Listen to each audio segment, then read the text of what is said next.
Stand by to launch FanStream Sports. 3, 2, 1.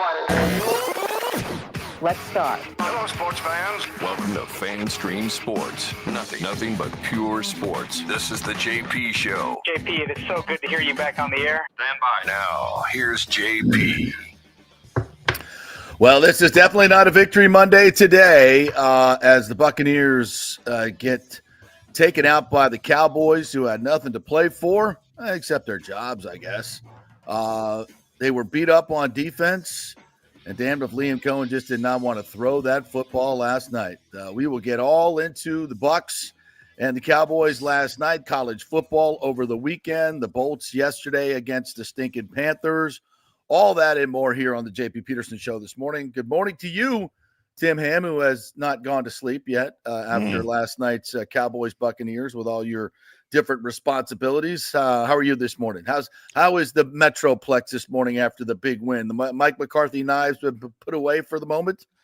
Oh God, no. Now all the Mike McCarthy haters are like, oh my God, does this mean he's coming back? Oh, right. Oh, it's bad. And we talked about it before the show off the air. I've got some hot opinions on Mike McCarthy and his future here and the whole way the game went for sure. But I thought it was, as a Bucs fan and a Cowboys fan, I think we got our money's worth on Sunday Night Football. It was an entertaining game, I thought, very much so, because of the hitting. I mean, Dallas was physical last night. Yeah. They seem to have the energy that the Bucs had last week against the Chargers. Yep. Sometimes you can just turn on a TV, or if you're at the game, it just one side just looks like they are flying. The energy is there, and the other side just looks a little flat. A little flat. And I thought the Bucs played. They had some really good moments last night. There's no question about it. Big plays all over the field, but just in general, it seemed like it was the Buccaneers that had just had their playoff hopes taken away and had a depleted defense and was really not playing for much. You didn't, and this is what happens also when you have two road trips back to back late in the season. I'm not making any excuses, but sometimes you can be a little flat. And I think also primetime, I mean, this is what it is. They're 0-4 in primetime, where they've played obviously the better teams, but this team seems to get a little tight when the bright lights hit them. They seem to get a little tight. I thought they played a little tight last night. And maybe it's because, the Falcons won. Michael Pennix came in. I mean, I don't know why you're paying attention to any of that nonsense. You just take care of your business and you got it done. But it's also the reason I was on here last week saying, there's a lot of work to be done. Yes, there are 3 games that you should win, that you'll be favored in. But by any means, this team has been playing a lot of games where it's tight and it can go either way. And you get one bad bounce, one ball gets stripped, and you lose the game. And that's what happened yesterday. Yes, were the Bucs going to go down the field and kick a field goal to win? Absolutely. I think with 4 downs and about 35 yards to go, if they don't turn the ball over, I think they go down and give Chasea McLaughlin a chance to win that game. And I think he does so. But you know what happens when you play every game so tight? A ball doesn't bounce your way, you lose. And that's what happened last night. The Bucs should have won this game and been in control of their destiny, I thought. Dallas, I think they played well. There's no question about it. They played one of their better games. I'll let you talk more about that, Tim. You watch them closer than I do. But I thought it was one of their better games. They did not look like a team that was not well coached. They didn't look like a team that was not playing for something. I thought they executed well. I thought their game plan was really, really good. I thought the Bucs was not. And all those things are going to combine for a loss for the Buccaneers. And now here they sit now in second place. The Falcons are in control of their destiny, but the season is far from over. The Falcons have to go play a Washington team that just came back and beat the Eagles in a very inspirational game for them. Jaden Daniels is the real deal. He's playing as good as he's played all year.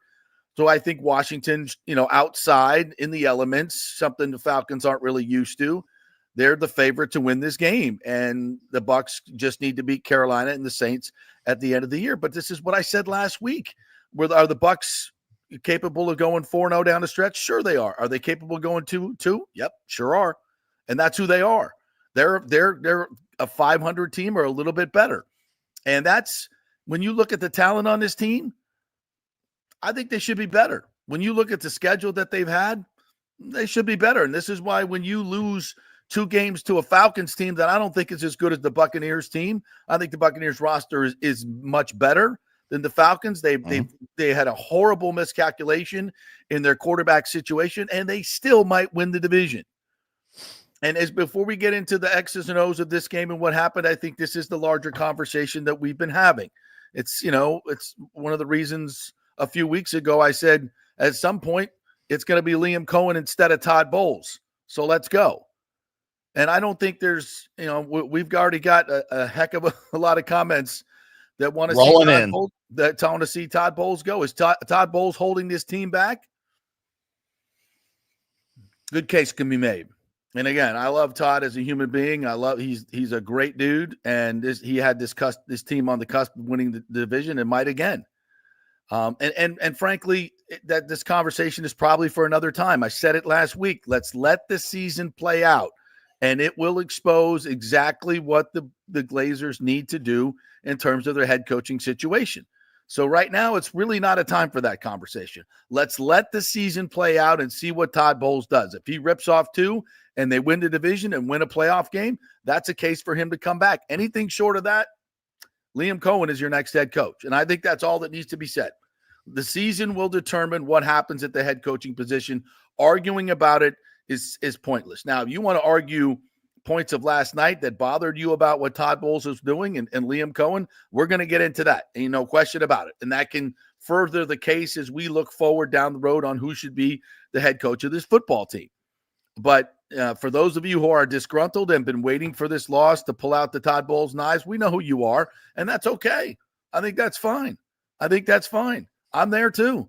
Again, I think this team is been underperforming for quite some time because of the clock management. We saw it at the end of the half, giving the Cowboys an extra possession with a kicker who can make kicks from 80 yards. It's just that dude, Aubrey, is unbelievable. Never kicked in college, was a Notre Dame soccer player until Skip Holtz signed him to the XFL contract, and now he's the best damn kicker in the league. How about that crap? And that dude is a weapon. And you cannot give them an extra possession. And his wife talked him into that. His wife, they were sitting on the couch one day watching NFL, and his wife goes, "You can do that." He's like, "No." And they went out and started kicking field goals at a high school stadium, and there you are.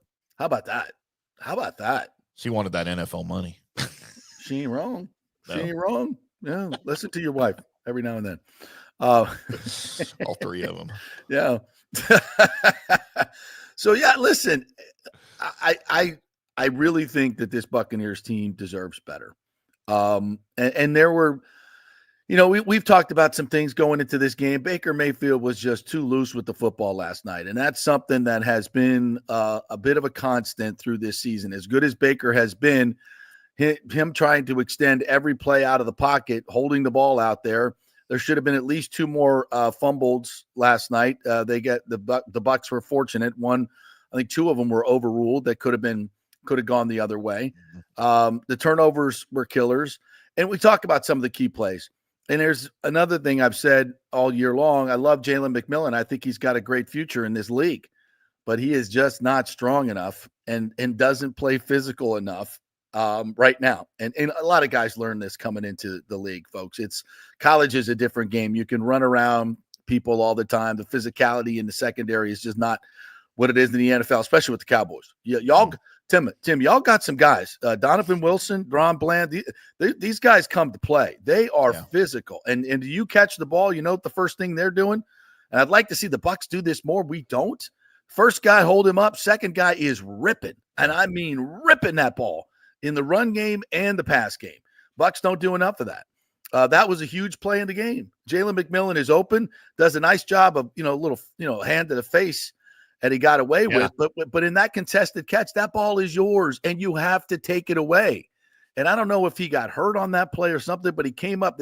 He certainly did not fight for the ball because he got hurt on that play. He did. Yeah, if you fight for the ball, if it's a simultaneous catch, you get it. You have got to hang on for 2 or 3 more beats, and they'll give you that touchdown. You just can't surrender it like he kind of did because he's not very strong. He's a very spindly guy, and he needs to gain some weight and be more physical at the top of his routes and in catching the football. That was a huge play. It's a simultaneous catch that will go to the offense for a touchdown, and then you're now down 2 points with 6 minutes to play instead of the other. So, And I think the longer that game goes, the better chance the Bucs have to win it. If they get close right there, that was a huge turnover. Well, yeah. And one other key play, J.J. Russell. What are you doing, man? Catch the freaking football. That one hurt. My God. Now, these are the plays. If you're a play, and that ain't on Todd Bowles, by the way. That's not on Todd Bowles. Catch the freaking football. That's a pick six, and you didn't even catch it. Come on, dog. I mean, these are plays that you have got to make. If you're going to – Cooper Rush threw you a damn pick six that turns the entire game around. They Early had Christmas present. Oh, my God. They had chance after chance after chance. That's another theme of this season. That game in Atlanta. How many chances do you need to win a game? And so, listen, it was all there for the Buccaneers. I thought Liam Cohen was pass happy. Bucky Irvin got 16 carries in this game, 16 carries against a really bad Dallas Cowboys rush defense, and their pass rush was ferocious last night. It was clear that Zimmer was coming after Baker with everything he's got. And with the receiving core that can't beat one-on-one coverage because you don't have Chris Godwin. Shepard went out. You didn't have Cade Otton. So your matchups are bad. Why are you throwing the football on 5 and 7 step drops? You're playing into the hands of their pressure package. Liam Cohen, 43 passes last night, 23 runs, including 3 from Baker Mayfield on the scramble. Come on, dog. Rashad White got 3 carries last night. Bucky got 16. I mean, that's not that you're playing into the hands of the Cowboys in that regard. So you add all that up, and it's a loss, and it's a huge L for a team that should have won that game. Tim, what was your perspective on this one?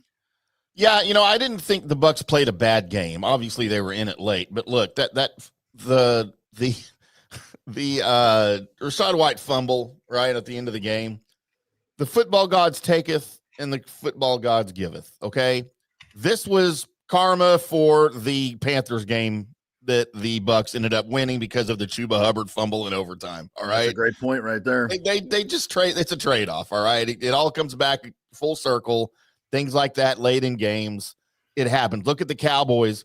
Had the Cowboys not had that ridiculous blocked punt recovery in the Cincinnati game a couple weeks ago that ended up costing them the game, they'd be on a 5-game winning streak right now. How about that? So this team is not your typical going into the game 6-8 team. Okay, this team is better than that, especially this second half of the season. If this was the college football playoff scenario and we had rankings and we had to vote on who was going to make the NFL playoffs, the Cowboys would probably be in just based on their second half of the season performance. Right, and the Bucs might be out. The Bucs might be out. Just kind of shows you how ridiculous that college football thing is. But right. Look, the Cowboys defense showed up. This is clearly the strength of their team. The secondary has not been the strength of their defense even recently. And I saw something from the Cowboys defense in the secondary last night that I haven't seen much this year under Zimmer. And it's those guys hitting like that. It's those guys being aggressive with the ball. I think on the Jalen McMillan touchdown that became the interception, I think he got hurt on that play. And he just kind of let go of the ball. Clearly on the ground, you can see him letting go of the ball. He never really had it, but it never touched the ground. So, good on the Cowboys defense for that. Well, he had it at one moment. He caught the ball. Right. He caught the ball. And right. then it was kind of then a simultaneous possession, and then he ripped it away. Who was that? He didn't fight for it very hard on the ground. At all. I mean, because tie goes to the receiver. So yeah, he's going to look at that and go, yeah, it's the way everybody else did. You got to fight for that ball. That's what was I doing? That's the get to playoffs. That's the playoffs right there in your hands, man. You got to get that ball. And again, I think Jalen's going to be a tremendous receiver in this league, but he has got to get bigger and stronger. Got to get bigger. And missed opportunities. I think both teams had some missed opportunities. Clearly, the missed opportunities for the Bucs cost them a lot more. You mentioned the missed interception by J.J. Russell, dude, right in the breadbasket. Sterling Shepard on the plus side of the field. Sterling Shepard. Come on, you got to catch those footballs.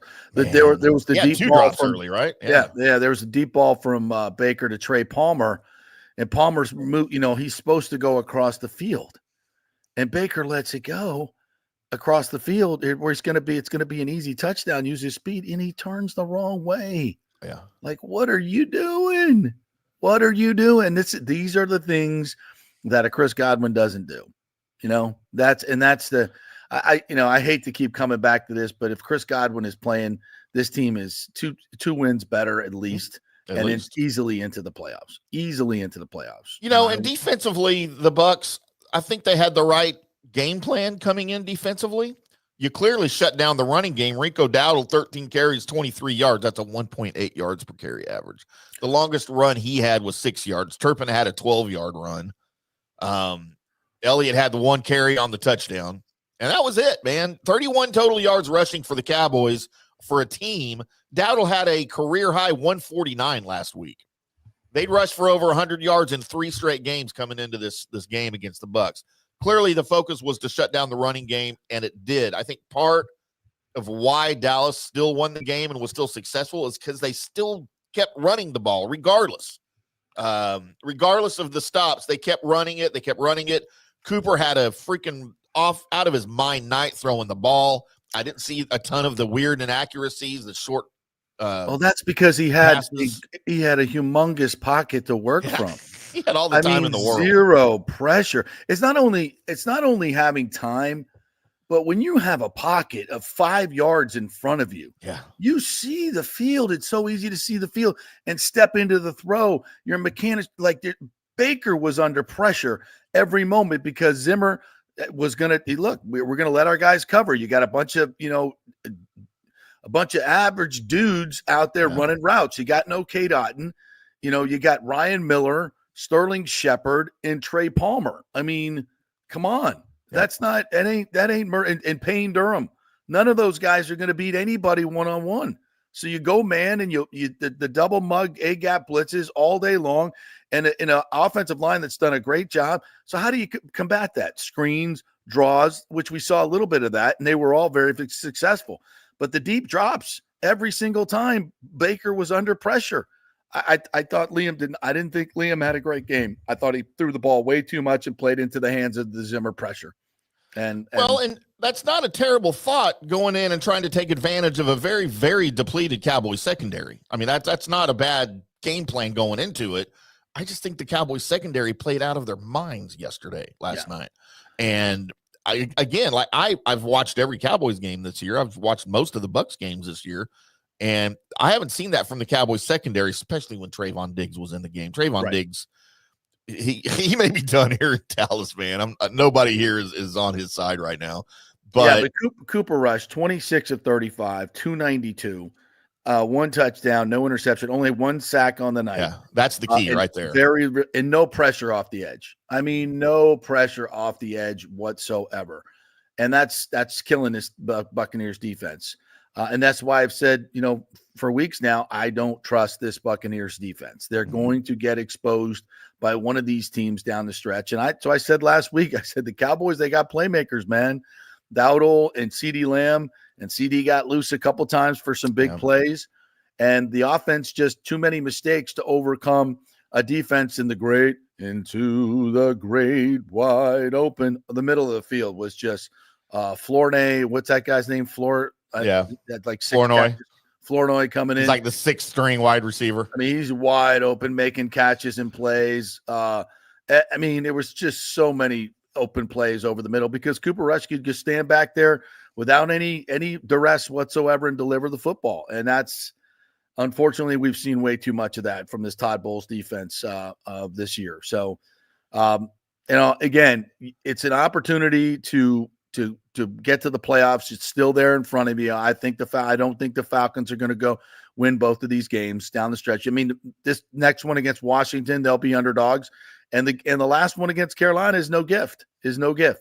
So both teams, obviously the Bucs have to go 2-0 in this scenario, and that's no gimme. That's no gimme against the Panthers this week, and then the Saints the last week. Those divisional games are always hard, even with those teams out of it. They're going to come to play. That's just the NFL. They're putting stuff on tape for next year. So lots of football left, but for me, this was another missed opportunity. And I think when you look back at this season, you're going to say that about a lot of games that the Bucs should have won. And I will say this for Todd Bowles' defense. They game plan these things all week, right? Defense, Todd Bowles looking at the Cowboys' offensive tendencies this year, and that's how you game plan against them defensively coming into Sunday Night Football. This Cowboys offense that they ran yesterday was not the Cowboys defense offense they have ran all season. This was a vastly different Cowboys offense that they have shown anybody all season. This was Mike McCarthy's offense from Green Bay. All right. Wow. A ton of inside runs. He used Kevontae Turpin last night like he used to use Ty Montgomery up in Green Bay. The very compact formations, you'd have guys 3 wide. Dude, they were right off of the end of the line. We haven't seen that from the Cowboys this season. They typically are the most spread offense in the NFL all season. When you've got guys lined up 3 wide, they're way outside on the numbers, spreading that offense. This that I saw, the first series of the game, Turpin running inside, he hasn't done that all year. And I thought, this is weird. Mm-hmm. And that entire first drive looked different to me. So I guarantee you they caught Todd Bowles a little bit surprised there, caught him off guard with what they were doing offensively. And I think this has to go back to, the Cowboys found out 4 hours before kickoff they were out of the playoffs. They were eliminated before they ever took the field Sunday night. So I see this, and this is the offense I thought we would see when Mike McCarthy got here. So one of two things is happening. Either being eliminated, Mike McCarthy knows that his time is limited here, and he's like, screw it. I'm going to put up my offense as a resume on film so I can get some interviews this offseason. That's interesting. Or he thinks he's coming. He knows he's coming back already. And he's like, well, then we got nothing to lose. I'm going to show you what my offense can do now that I can run my offense here in Dallas with the personnel that we have right now. Here's what I can do just as a tryout for next season. Because if McCarthy comes back next season, and a month ago I was 0% chance that's happening. Right now I'm about 70% chance he's coming back, just from what I'm hearing here locally. Well, it's like you say, if not for a boneheaded special teams play, they're on a 5-game win streak and still in the hunt for the playoffs. Right. But part of that deserves. Part of the caveat of him coming back next year, if he comes back, I think will be, Mike, we want you to be the head coach, but you don't have the offense anymore. I think they want to bring in an offensive coordinator, a legit offensive coordinator, to let them run the offense. So Mike's like, all right, well, here's the offense I can run if you let me. And that's what we saw last night. That worked like a charm. Now, that won't, obviously, you're not going to catch defenses by surprise if you run that all the time. Right. So, but for one game, man, it was a beautiful thing to watch because we just don't see that. And you know what? I don't know that Dak Prescott can run that offense. That's the thing. Why? It's because I don't think he has the accuracy to do it on a game-by-game basis. All those deep balls like that Cooper Rush was hitting, I mean, Cooper Rush can't do that regularly. Yeah. Dak Prescott cannot do that on a regular basis. He is not a very against precise the Bucs, deep ball thrower. Against the Bucs soft pass rush, it makes it a lot easier to throw that deep ball. You can step into it. Your mechanics are really, really good. You can spin it. When you're under duress, it's a whole different deal. But I thought Baker made some really good throws under duress last night. I mean, he's a gunslinger, and I thought he made enough plays to win. But I think, overall, he's just too loose with the football when he runs with it. When he moves in the pocket, he's just too loose with the football. Except you're always expecting at the end of the play because he extends too much. Yeah. At some point, the journey is over. You got to get down, and I think you could put that on Rachaad White late in the game. But I never want to fault guys for fighting. Fighting for extra yards. And a lot of people say he was loose with the ball. That's a couple of them. But when he got into the crowd, he covered it up, and I thought, that was an aggressive rip, just like Anthony Nelson. That was a great play, like you said. And that turned that Panthers game. And the football god said, "Well, you're going to lose this one on a rip the same way." Right. It's a great point, and that's kind of what happened. Let's get into some of the comments here in our first little segment because you guys have been up early and you deserve that. especially you Bucs basement. He's on fire. He's on fire this morning, man. Says all I want for Christmas is a new head coach. The jury is out on Bowles. He's the definition of mediocrity. This team has never been 3 games over 500 under Bowles. Enough is enough. Time to move on.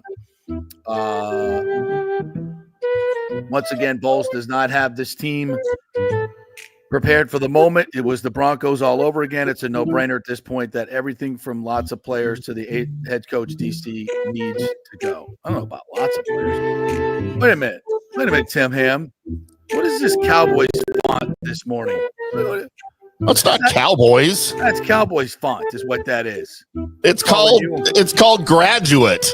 I can change it.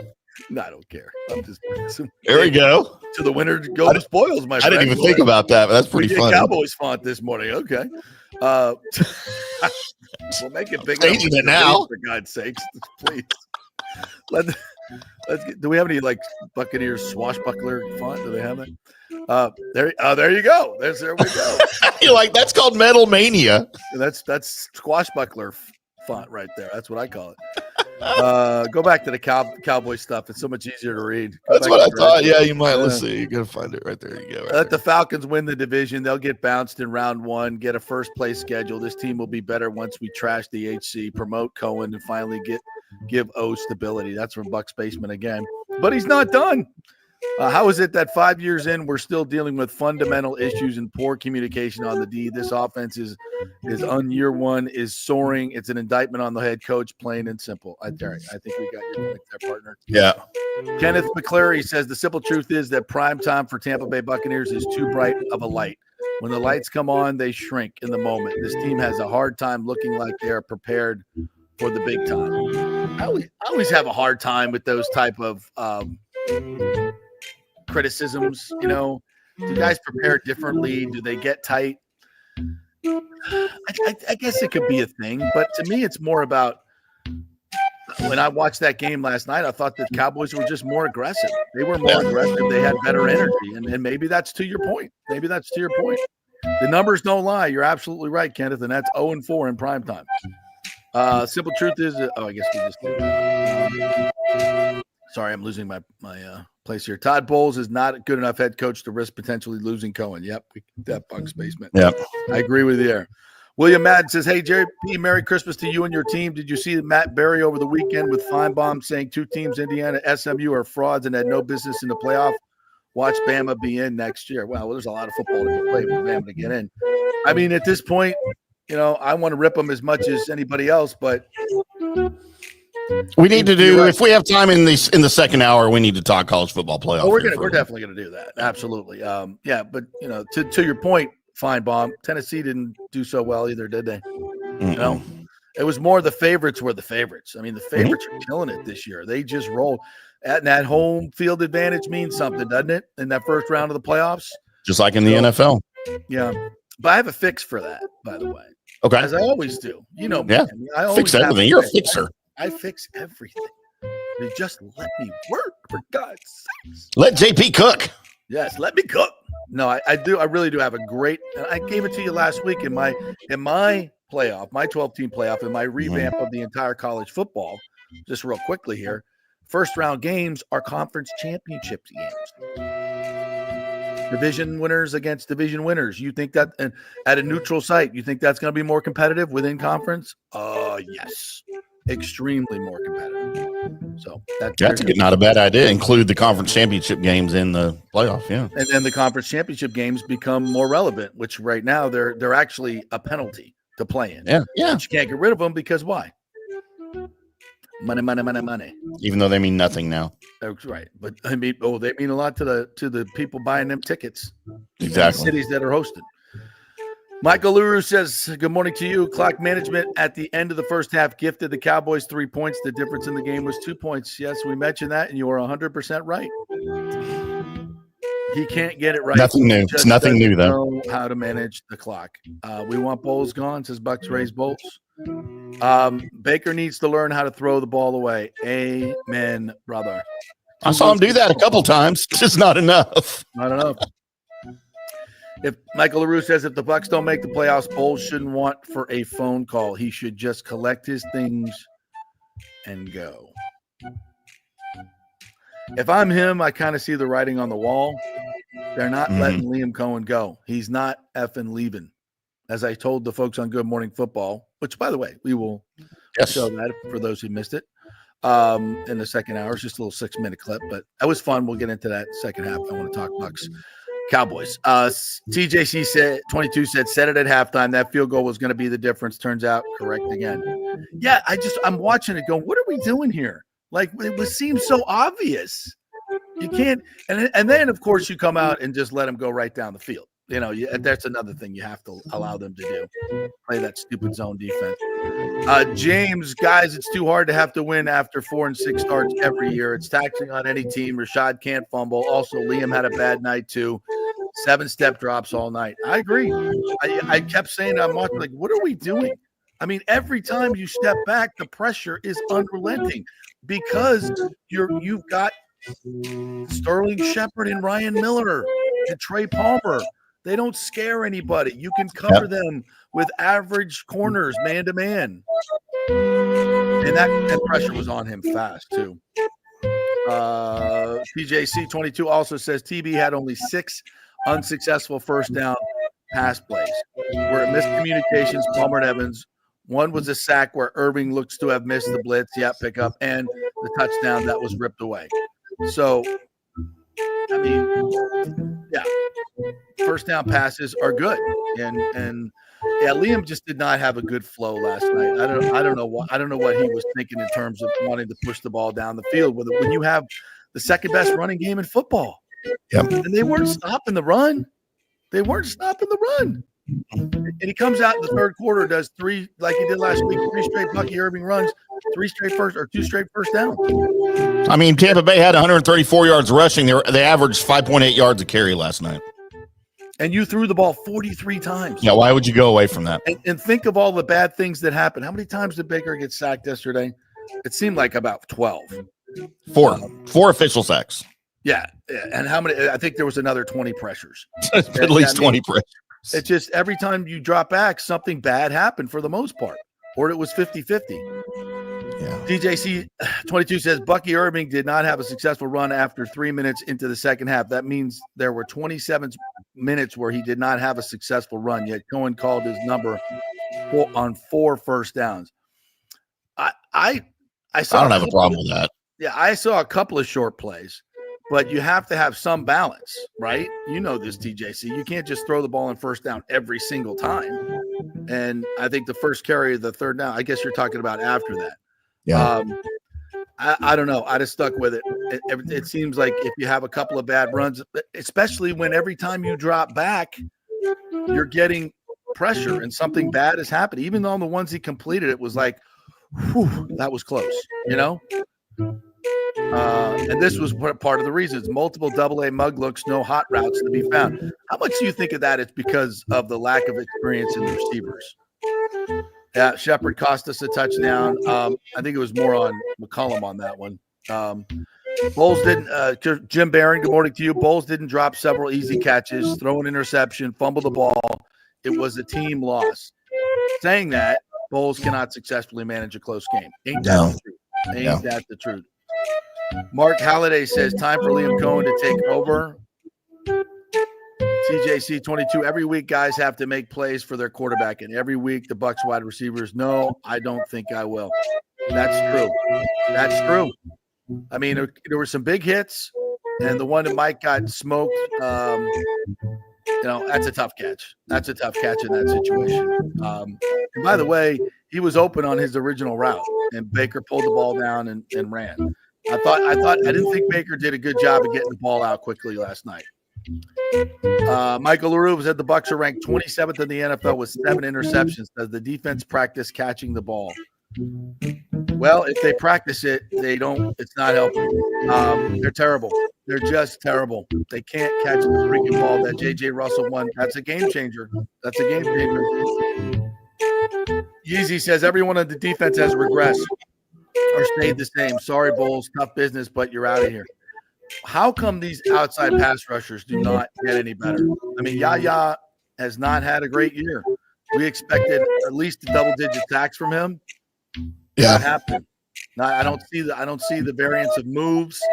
I don't see anything. They're not. I mean, certainly JTS is not developed. Chris Braswell is a pair of shoes. None of these guys seem to be able to bring anything. Either we're drafting the wrong guys or they're not being developed as outside rushers. The outside rush is absolutely minimal. James says Bucs didn't play bad. Cowboys had something to prove because Bucs behind the 8 ball every year. It causes the team to have to win out. I think this is the main issue. Why 7-step drop? Why Rashad? I mean, Rashad's played well. I'm not going to beat him up. Give him the ball. I didn't think he played poorly last night, except for that fumble at the end. I thought he had a good game. Yeah. This is a question that you could have asked before he got the job. Why would anyone hire Bowles as DC if we fire him? Would anybody? I think he'd get a DC job. I don't think he'd get a head coaching job. Yeah, I mean, it's possible that if he wasn't so concerned with running every aspect of the team as a head coach, that he could adapt his defense a little better. And the play calling could be better on defense. That's why that usually doesn't work. I agree. TJC says Bucs offensive line and pass pro was not very good. Constant interior pressure, throwing off timing, spot throws, forced to step up and escape. I think there was a couple times that guys were open. He didn't pull the trigger, but I would agree in general, the pass protection was not good. And I think it was, a lot of it was the 6. And plus you got Micah Parsons, man. You got a guy on the outside that knows how to rush, and you got to devote 2 or 3 guys to him. Michael LaRue says Bucs have spent a lot of resources in draft capital on outside linebacker. None of them are panning out. That's true. Yeah. That's true. And I asked, are we not getting the right guys, not developing them? All right, let's take a break. We'll get to the rest of the comments after the break, and we'll get to some. We're not done talking about this. Oh, I see a picture there. Who are those guys? Talk about it after the break. We'll talk about the meeting of the minds in Dallas this weekend. We're brought to you by the Jeeves Law Group, JEEVES lawgroup.com. They say Merry Christmas to everyone. Have a safe and happy New Year for going out for parties. Don't make sure you have a designated driver or you are Ubering, because they are out there looking for you knuckleheads and they will get you. Don't do something stupid that you will regret. But if you do, call the Jeeves Law Group, JEEVES lawgroup.com. You go to the website, free case evaluation. They are local, they are trusted, and they get results. Tell them JP sent you, not attorney spokesman, offices St. Pete and Tampa. Back in 3. Hey, it's football season, and we welcome back the Gator Report every Monday and Friday, sponsored by the Jeeves Law Group, JEEVES lawgroup.com. Just go to the website.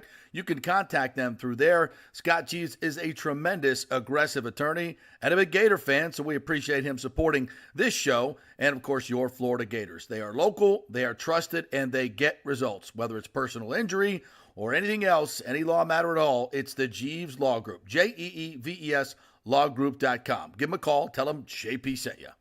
So many of our Tampa Bay neighbors are finding out the hard way from Hurricane Helene that homeowners insurance does not cover flood damage. You must have flood insurance. It's a separate policy. Immediately call Italiano Insurance at 813-877-7799, and they will shop around to find the best policy before rates go up. Lock it in. Over 60% are underinsured in Florida, or you're not getting your discounts that you're entitled to. So do an insurance checkup at Italiano, and they could save you thousands of dollars. Italiano will make sure you're with a highly rated insurer, so there are no surprises in your time of need. Our hearts go out to all our neighbors devastated by Helene. These are the times we're proud to protect all the pieces of your life. Italiano Insurance, 813-877-7799. Old Hurricane Helene put a hurting on Tampa Bay, and for many of you, the rebuild will be a long process. You must beware of unscrupulous contractors offering up quick fixes for incredible prices. It's a scam. So go with long-standing, reputable companies like Third Generation Plumbing and AC. My friend John Rodriguez has been serving Tampa Bay since 1995 with hundreds of 5-star reviews. If you need a new AC system or any home repairs from Helene, they will work with insurance companies to get you taken care of quickly, expertly installed, of course, and a 1-year maintenance plan and 10-year warranty included on all AC units. 0% financing for 60 months. Contact them at thirdgenerationplumbing.com or 813-961-8024. That's 813-961-8024, thirdgenerationplumbing.com. Ciao, Paolo Tini here, owner of Caffè Paradiso, one of South Tampa premier traditional Italian restaurant. We were recently voted number 3 on Open Table list of Tampa Bay's top 10 restaurants. We're very proud of that because we take great care of preparing each dish by hand with homemade sauces, pastas, only the freshest local ingredients. You won't see the big institutional vendor trucks pulling up to our back door. We get our seafood from local vendors. Sometimes I even drive out to Topper Springs and pick out our daily catch right off those boats. So stop by and say hello. Try our traditional lasagna, the fresh veal, some of our signature dishes like capelli al granchio, that is angel hair with lump crab meat, our branzino, that is a sea bass. We're located at 4205 South McDill, and you can make a reservation on Open Table and read all the great reviews. See you soon. Ciao. Grazie. Let's go. Right now. Back to the show on FanStream Sports. All right, welcome back to the JP Peterson Show here on a defeated bitch and moan Monday. We are bitching and moaning, no question about it. That's the Bucs fall to the Cowboys, 26-24 on Sunday Night Football. Very entertaining game last night. But for the Bucs, it's do or die now. They have to win these final 2 games to get into the playoffs. I was just wondering, like, all of this good fortune, and we're going to play my appearance on Good Morning Football here in a little bit, which is really going to look silly after they lost to the Cowboys. All my like pro Bucs, we're having a great time. We're on a 4-game bender. But it's like, well, that's stupid now because you look dumb. I don't think so. But listen, if they go down the field and kick the game-winning field goal, it's the narrative is just so completely different, right? It's so completely different. It's funny how one turnover. It's like I said about the Panthers game. It's like, let's don't come on here and celebrate. Oh, the Bucs are the best team. They're 4 games. You should have lost to the Panthers. We're not a good football team, which tells you you're still a marginal football team. And I think as I said in the open, the personnel is better than that.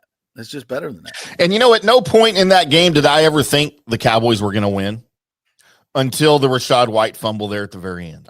Zero time did I ever think the Cowboys were going to win that game. Really? Why? I just have more faith in Baker and the Bucs. Because they set everything up perfectly with that little mini comeback at the end of the 4th quarter. Mm-hmm. That drive, all they had to do was go down and get in field goal range for Chase McLaughlin. And he would have kicked the game-winning field goal, and the Cowboys would have walked off like they do most of the time at home this season as losers. Yeah. And that's the way in my head. I wrote 2 post-game pieces for the Bucs. Both of them I had already written with the headline of a game-winning drive. Really? Yeah, I'd already had it written. I thought that was going to happen too. I was like, "Oh, Baker's going to take him right down the field." But then I said to myself, "Just don't turn the ball over. You have to take chances. I get in that situation, but first of all, as soon as the rush gets on him, I'm like, oh, here we go. He's going to fumble this football, and then he gets out of it and gets it to Rachaad, and I'm like, oh, what a play! This is going to spur them to this game winning, And then Rachaad at the end of it, I'm like, first of all, when he grabs the ball and he's holding it out there, I'm like, put the ball away. Which he did. What are you doing? Which he did. He put it away when he got to contact, and but they still ripped it out. And I think he was so surprised to have gotten the ball in his hands. I think it surprised him. I don't think he knew what he was doing there for a minute, because he was like, wait, how did I just get the ball? Yeah. I'm trying to look at some of the other points that I heard.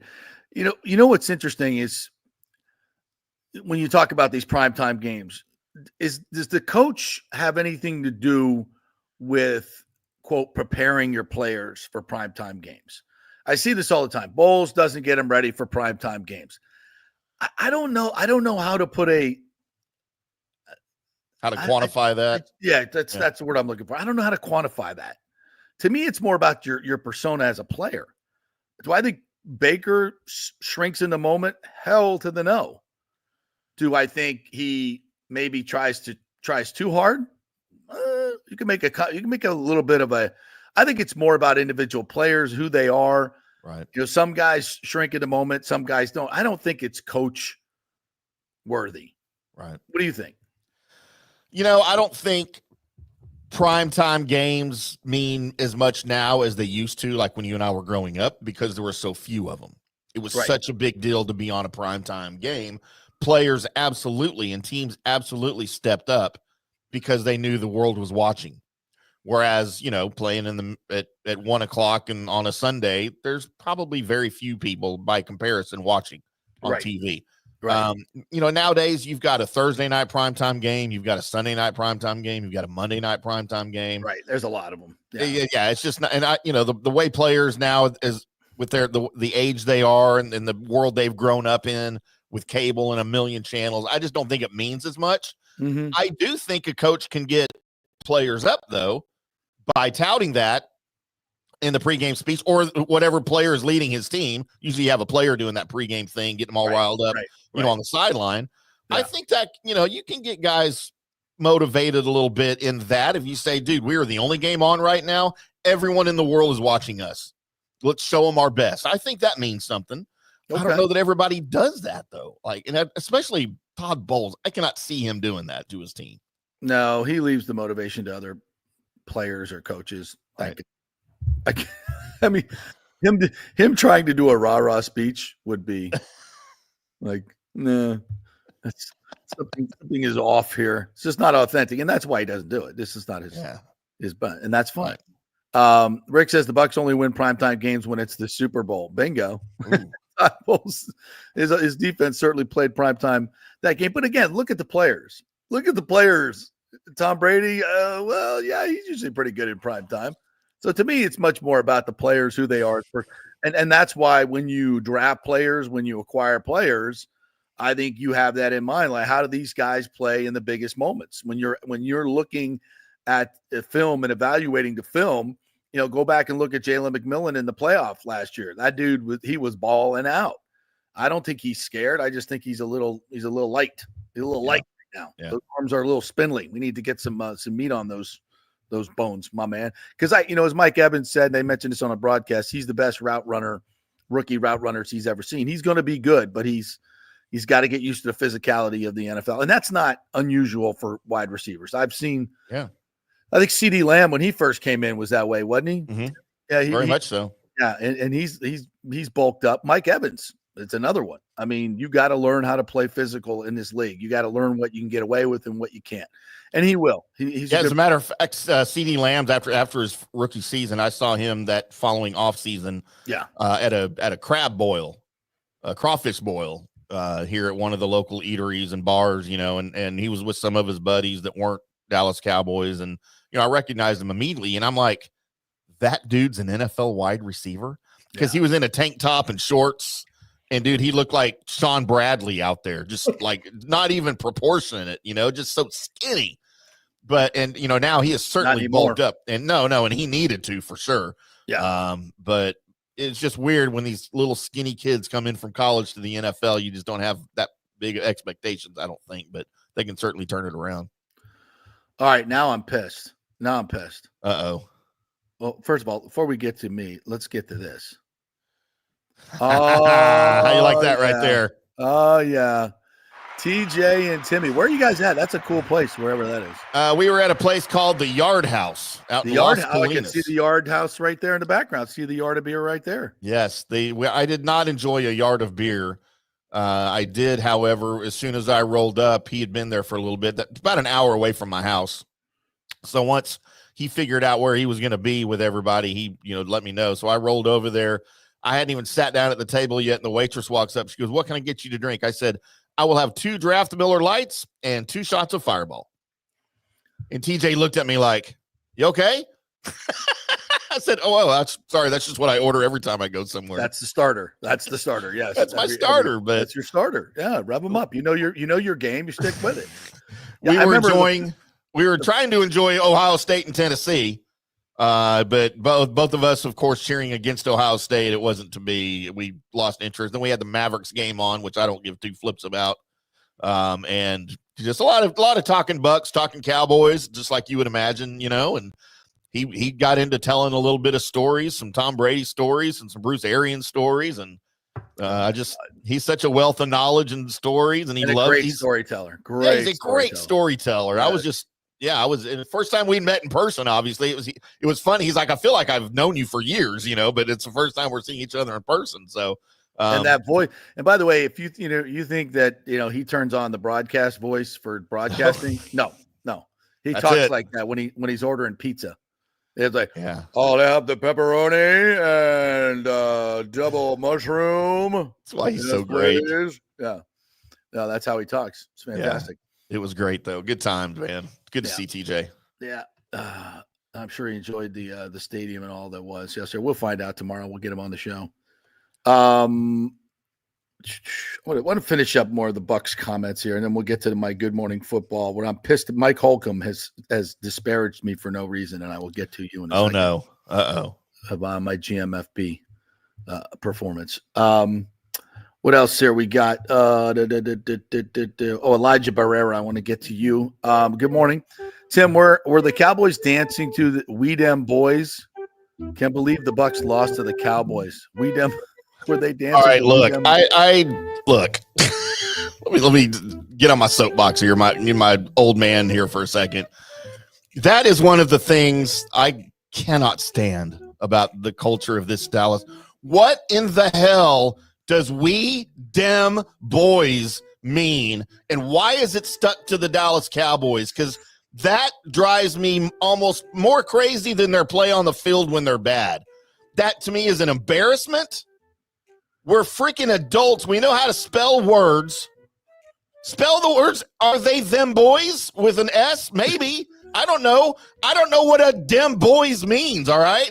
So get off it, get over it, grow up, and use big boy words to describe your freaking football team. Get off my lawn. God, I hate that so much, dude. There's like Facebook groups that people like add me to, and it's We Dem Boys Cowboys group. I'm like, I'm leaving your group because the name of your group is stupid. Get off my lawn. Get off my. I swear to God, I hate it more than anything. No, man. We like need when to drop. people spell their names wrong, like the dude, the music artist, The Weeknd. Where the hell did the E go in your freaking name? What the hell's wrong with you? So I can't listen to any of his music. I don't know if he's good. I can't listen. I'm sorry. Oh, we gotta get a We Dem Boys drop. No, we need a Get Off My Lawn drop. Oh, I hate it more than anything. I hate it so much. Oh. So James says, so wait, what did Baker do to lose the game? The fumble we had was overruled, and the pick was not his fault. I thought he took sacks. I thought he abandoned the pocket too quickly. And it just thought he was loose with the ball. And it was loose. Not every turnover a worthy play is a turnover. And I thought he had probably half a dozen last night. But he was under pressure. And again, I think he should have been handing the ball off, running screens and draws more. 43 passes last night against a terrible run defense whose strength is pass rush, right? I didn't get that. I don't know what Liam Cohen was seeing that said throw, throw, throw. I mean, was it because they were 2 scores behind? With that much time left, I don't think. Yeah, just 2 scores don't constitute abandoning your game plan and going to straight passes. 3 scores, maybe. Yeah. Joseph Collins says Chris Collinsworth has never been a Bucs fan. He was when Brady was there. Yeah, I don't think broadcasters are fans or not fans. Yeah, I like Chris. We had TJ and I had a big Chris Collinsworth discussion. Had some stories there. I like Chris. I love Chris Collinsworth. I think he's great. I think he's good. I think he's real good. I think those two together are really, really good. It's always an enjoyable. Mike Tirico, I just think he's just so smart. He never misses anything. Like, you're watching games, and you're like, oh, talk about that. And, it happens all the time, right? With Tirico, I go, oh, talk about that. And he's like, oh, did you see this? I mean, he just never misses anything. And I think he's the most prepared broadcaster I've ever heard. I mean, he doesn't miss anything. No, he's great, man. Much respect. And he's playing hurt right now, too.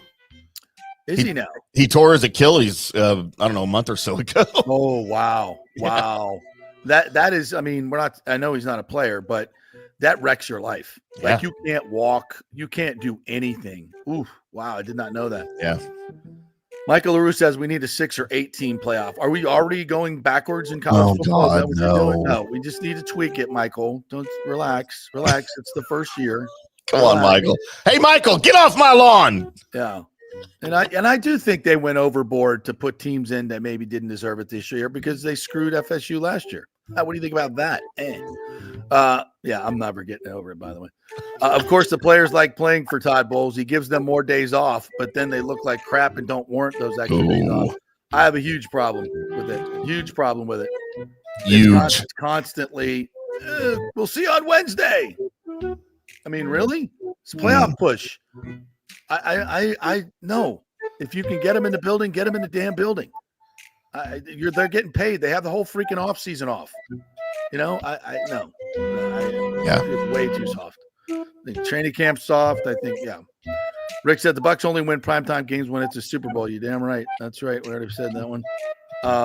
Christopher Cole asked, did Liam Cohen change the running scheme? I didn't see that last night. Did you? No, I didn't notice that.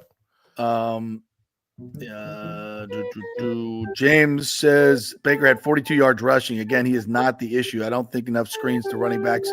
Cowboys didn't stop that play, but not enough. Sterling, huge upper. Listen, I'm not saying Baker lost the game for them. It's not what I'm saying. I'm saying he needs to be – I just think he needs to protect the ball better, you know? I'm not – listen, I'm not – can we not criticize Baker a little bit? I mean, some of the time. He's not perfect is what I'm saying. No quarterback is. I think that's where he can improve as a quarterback. Jeff Stutler says, JP, example, look at Dan Campbell. He has the Lions prepared for at least they look prepared. It's all the coaches too and the preparation. Okay. All right. But I still think it's more game planning than anything else. Dan Campbell's a motivator. You know, you can't you're comparing Dan Campbell to Todd Bowles. Just two totally different. Just stop. Yeah. And do I like the Dan Campbell model? Yes, I do. More than the Todd Bowles model? Yes, I do. I think coaches need to be inspirational vehicles for your team. I think it's paramount. Can you do it without it? Yes, you can. But I'll take the Dan Campbell. I mean, look at the two greatest coaches in Cowboys history. Tom Landry, the man in the hat, 29 years. And he's not a rah guy. He's not going to get in your face and stuff. He wouldn't even cuss. And then Jimmy Johnson. I mean, he's the most rah in your face guy. He cut a running back in Cowboys camp one time because he had asthma. Yeah. The asthma field is over there. And by the way, don't come back tomorrow. I swear to God, that happened. Like that. Wow. Well, how are you playing football with asthma anyway? Like that's gotta be. Like the poor kid was like having an asthma attack and they wanted him to go run sprints or something. He's like, can I get it just a second? I'm having an asthma. Jimmy's like, the asthma field is over there and don't come back tomorrow. I'm like, holy crap. That's awesome. JP and host, my question is, do you want to win next 2 games or lose out or coach get fired? Listen, as I said. Wait, did he just call me and host? Am I and host? You're and host. Do you let the season play out, guys? Let it play out. The answer will be clear as day. Trust me on this. There will be no waffling by the Glazers. And I think if you want a quantifiable, what I think is quantifiable, I think you obviously have to win the division. They don't get in the playoffs, he's gone. That is a no-brainer. You get in the playoffs and get stomped in week 1 at home, you're gone. If you win that game and then go and get stomped the next week, I think there's a conversation. I think you at least have got to win the home playoff game and be competitive in game 2. Get to the NFC Championship game, he's back. So, and if he gets to the NFC Championship game, then he's proving himself as a coach that something is working. And he'll be a couple games over 500. Yeah. So, but I still don't think Liam Cohen's getting out of the building. Because I don't think they're getting to the NFC Championship game. I mean, I just wonder if there's as much hype around Liam Cohen and a head coaching job as the media is out there saying there is here the last couple of weeks. Like, I mean, I'm sure there's some. I mean, I'm sure there's some. I think there's a lot of hype. Yeah. I don't think it's hype. I think there's a lot of interest. think there's a lot of. It's a lot for one guy who hasn't even finished his first season as an OC. Listen. These owners want you got to have an offensive coach. We know that it's an offensive league. You got to have a good play caller, and you want somebody from the McVay tree. He answers all those questions. And listen, in my limited research, I won't say limited, in my research, because I talked to these guys, he's a leader of men, and he is stepping forward in meetings. And I mean, my question is to particular players is, can you see Liam Cohen as a head coach? And it's always a quick yes. Oh yeah. He's that guy, and they won't say that about all assistant coaches. Yeah, he's like, yeah, he's that guy. He's that guy. I mean, there are other guys out there that aren't Sean McVay guy, like Canales, right? He was the Seattle guy. He was a no, it's from the McVay tree though,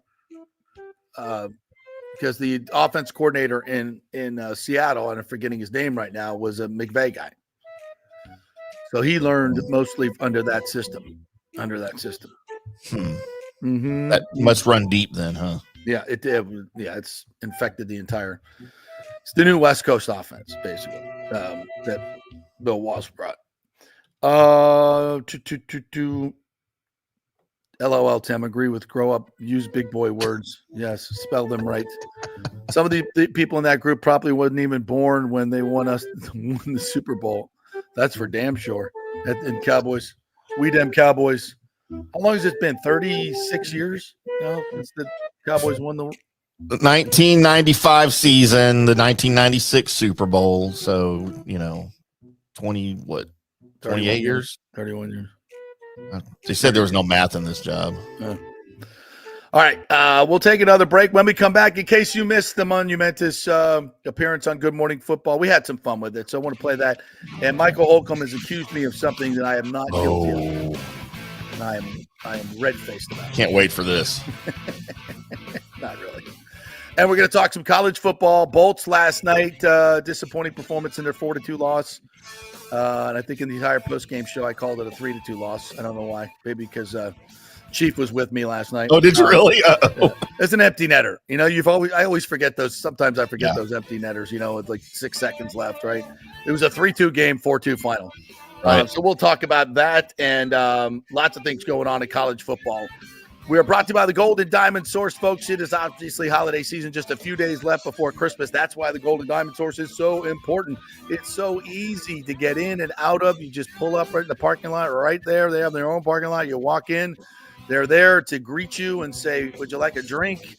What's your budget? What are you looking for? Bing, bang, boom. They package it up for you. You're out. Easy, and you get something great for your lady and maybe something for yourself while you're there. And if you got any old jewelry, bring that in. They'll give you some money for that, and you can use it towards your purchase. How about that? It's the Gold and Diamond Source, the best in the business, and keep it local. They've been doing it for over 40 years. Back at 3. Stay with us.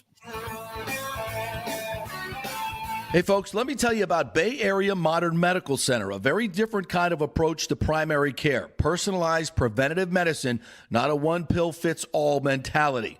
Christopher Lugo and his experienced medical staff are proactive in looking at issues before they become a problem, encouraging a healthy lifestyle with proper diet, supplements, and exercise to optimize your active lifestyle. Rather than the impersonal, rushed approach, you will be the only patient and will have our full attention. That's new. Getting old is inevitable, but feeling and looking old is avoidable. Bay Area Modern Medical Centers are experts in anti-aging regenerative medicine that optimizes your body's performance in many areas. So call for an appointment to get started on a journey back to full health and a happy life with a new, modern way of healthcare. Call 844-977-3477 or go to BAMMC.com. That's 844-977-3477 or BAMMC.com. Hey, JP here for the Gold and Diamond Source. There's been a lot of talk about lab-grown diamonds. Oh, they're just like the real thing. No, they're not. They're not the real thing. They're lab-grown. They're fake. You want to give your honey a fake diamond? Not a good way to start off the relationship, folks. Take my word for it. Get the real thing, and no place better to shop than the Gold and Diamond Source. And remember, if you shop anywhere else, you don't know if it's real. You don't know what you're buying. The Gold and Diamond Source has been in business for over 40 years. Julie and Steve Weintraub, great benefactors in our community. You know it's real. It's the only place to shop. And if you're planning to purchase for the holidays, don't forget to take advantage of our layaway offer at the Gold and Diamond Source. You can reserve your favorite piece now and pay in easy installments, making your holiday shopping stress-free. As always, we offer up to 5 years interest-free financing for just $84 a month when you finance $5,000. It's the only place to shop for the holidays. It's the Golden Diamond Source, 3800 Ulmerton Road, always online at thegoldendiamondsource.com. Hey Tampa Bay sports fans, this is two-time LPGA major champion Jane Geddes here.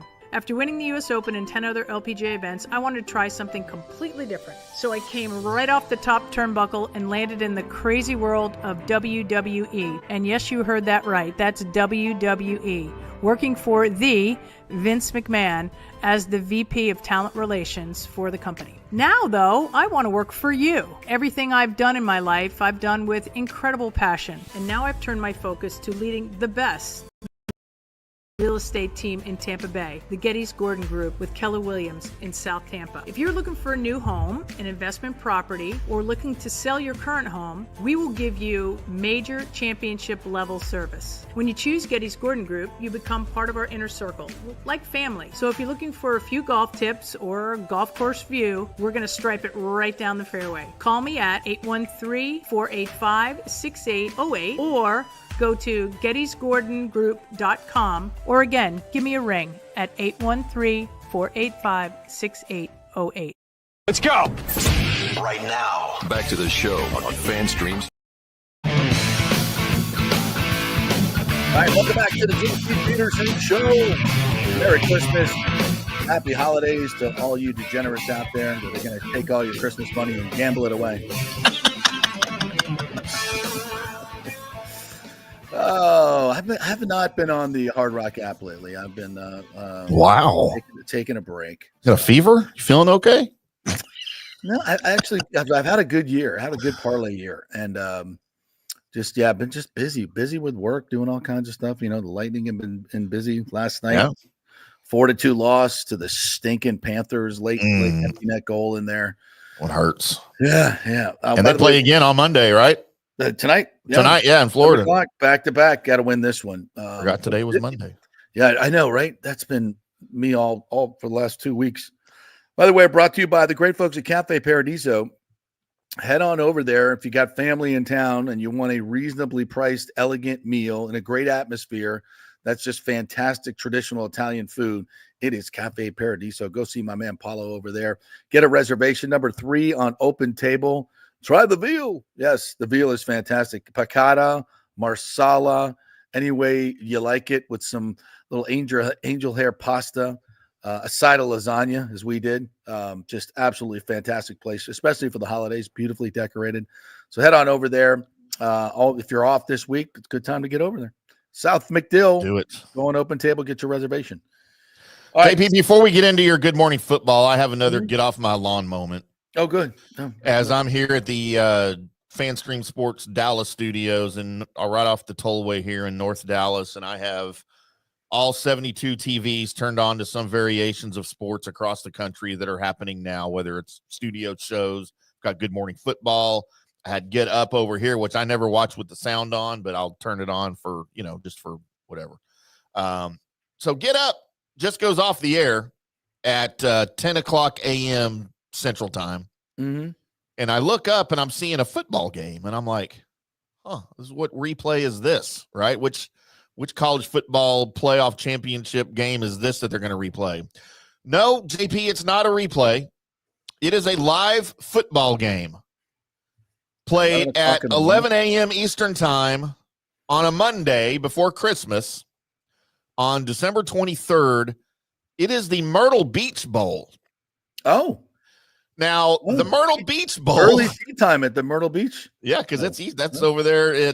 So the Myrtle Beach Bowl is played, and I had to look all this up because I couldn't believe what I was seeing, at Brooks Stadium. Brooks Stadium, the home of the What are they? Carolina Chanticleers?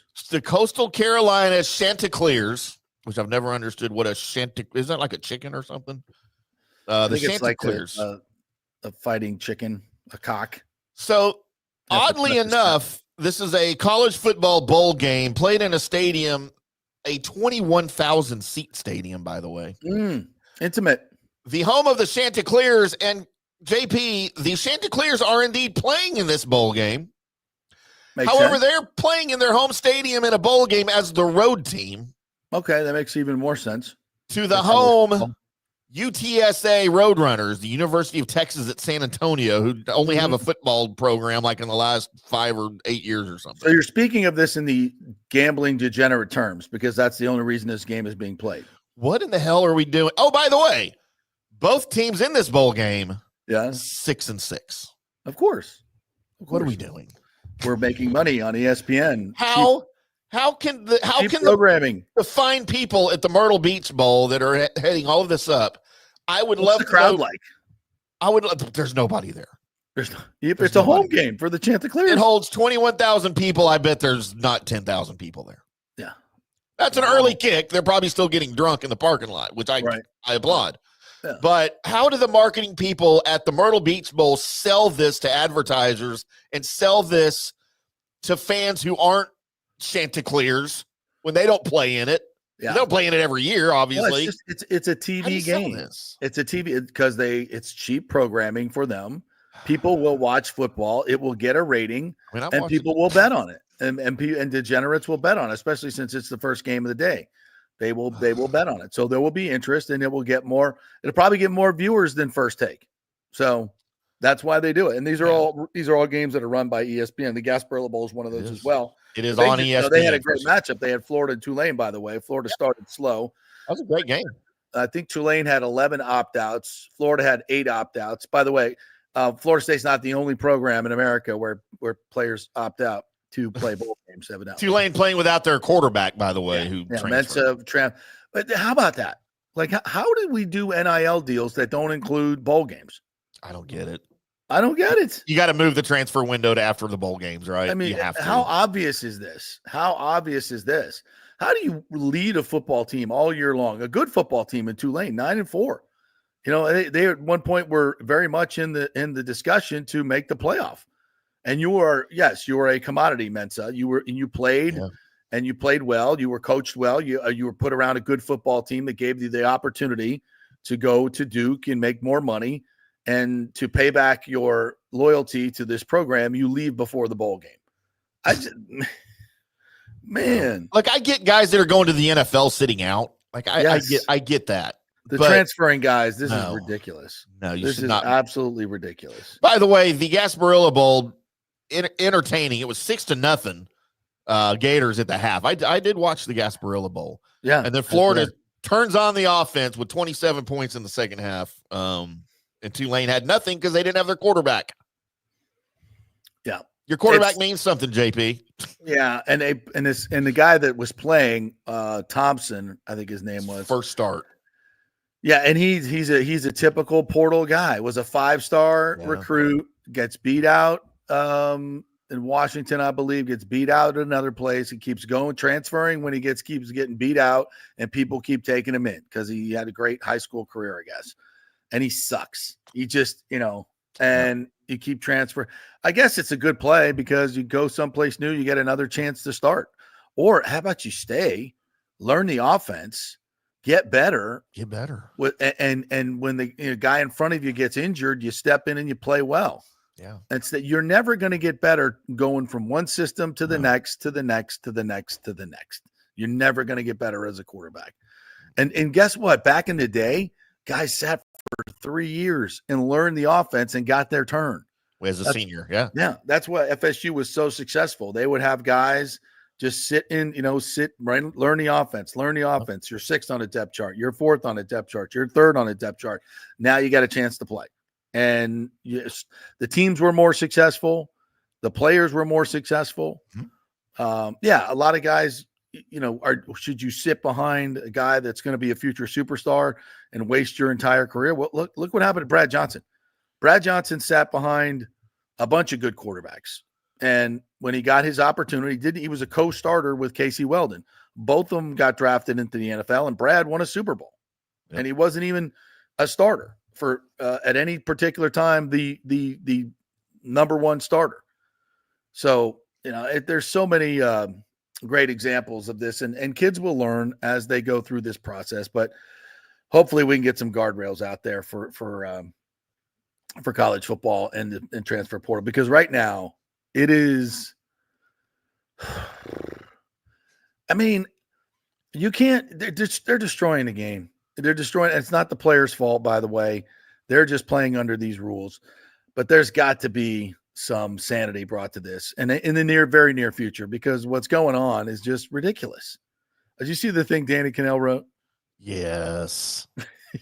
What you didn't like it? It was just a little much. But not it was a Danny spot Cannell on. guy anyway. But I know you're not, but I am. I know. I get it. Just because he tweaks the freaking SEC so much. He does. Let me see if I can find it real quick. It's the ode to the transfer portal. Here it is. Oh, dear transfer portal player X. Ever since you walked onto our campus, I might need some music for this. 6 months ago, we knew it was the start of something special. You came in just like that works.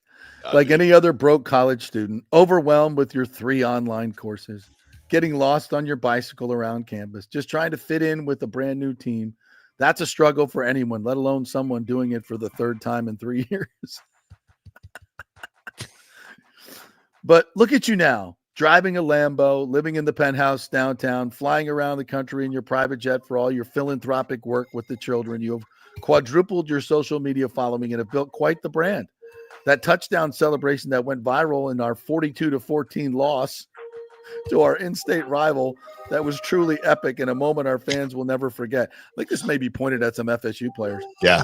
We are deeply saddened to lose someone we consider a son, or maybe an adopted son, or, well, actually a foster child at the very least. But you get the point. Your new school truly is going to get an incredible talent. And while you didn't get to start for us, we truly hope that the 5th time is the charm for you, your agent, your manager, and your personal trainer. You'll always be part of our family, and we will always be welcome back here on campus for the spring game. Your number one fan. Yeah, that's what it's come to. I can't believe you'd quarterback a team the entire year, and then you got to go. You got to get to your new team so quickly. You're not playing in their bowl game. No. What are you doing? I mean, new coaches don't even coach in the bowl game when they get hired at that point, All right. So on Friday, really a dream come true for me. And Tim is still incredibly jealous. That our favorite football program, Good Morning Football, which has been just and I really meant I posted this the other day. They've transformed the game. Mm-hmm. Like before that, football shows are more like Get Up, where guys argue and scream about X's and O's and who's good and who's bad. Yeah, but they have taken it to an incredibly interesting and fun level. Bringing in the pop culture of the game just in such a wonderful way. The energy and the passion that which they love football, and they bring to it the history of the game that they bring into it. It's really what football should be in terms of entertainment. It just takes from fandom to the game, to the X's and O's, which I think they do a great job with as well. Yep. It's all there, and it's Good Morning Football, and it's incredibly entertaining. So because of MOR TV, who I work with, that airs the show, the syndicated Good Morning Football overtime show, they air that show. They asked me to come on as a Bucs representative. Now, remember, this was all done on Friday. And by the way, Mike Holcomb here, who slandered me. Where is his? Oh, no. He slandered me. Mike. He said, JP, where is it? He said, JP, great performance on Good Morning Football. Next time, don't forget the mute is on, the mute button. So I went to my video clip that I sent them, and they screwed up the audio on the clip. That wasn't JP's fault. That's not my fault, bro. No, it wasn't JP's fault. It's my second that was national the producer. TV performance. And Peter Strager gave you props. It's not. He even said it's not your fault. Not your fault. Yeah, they screwed up the audio on my clip that they brought him.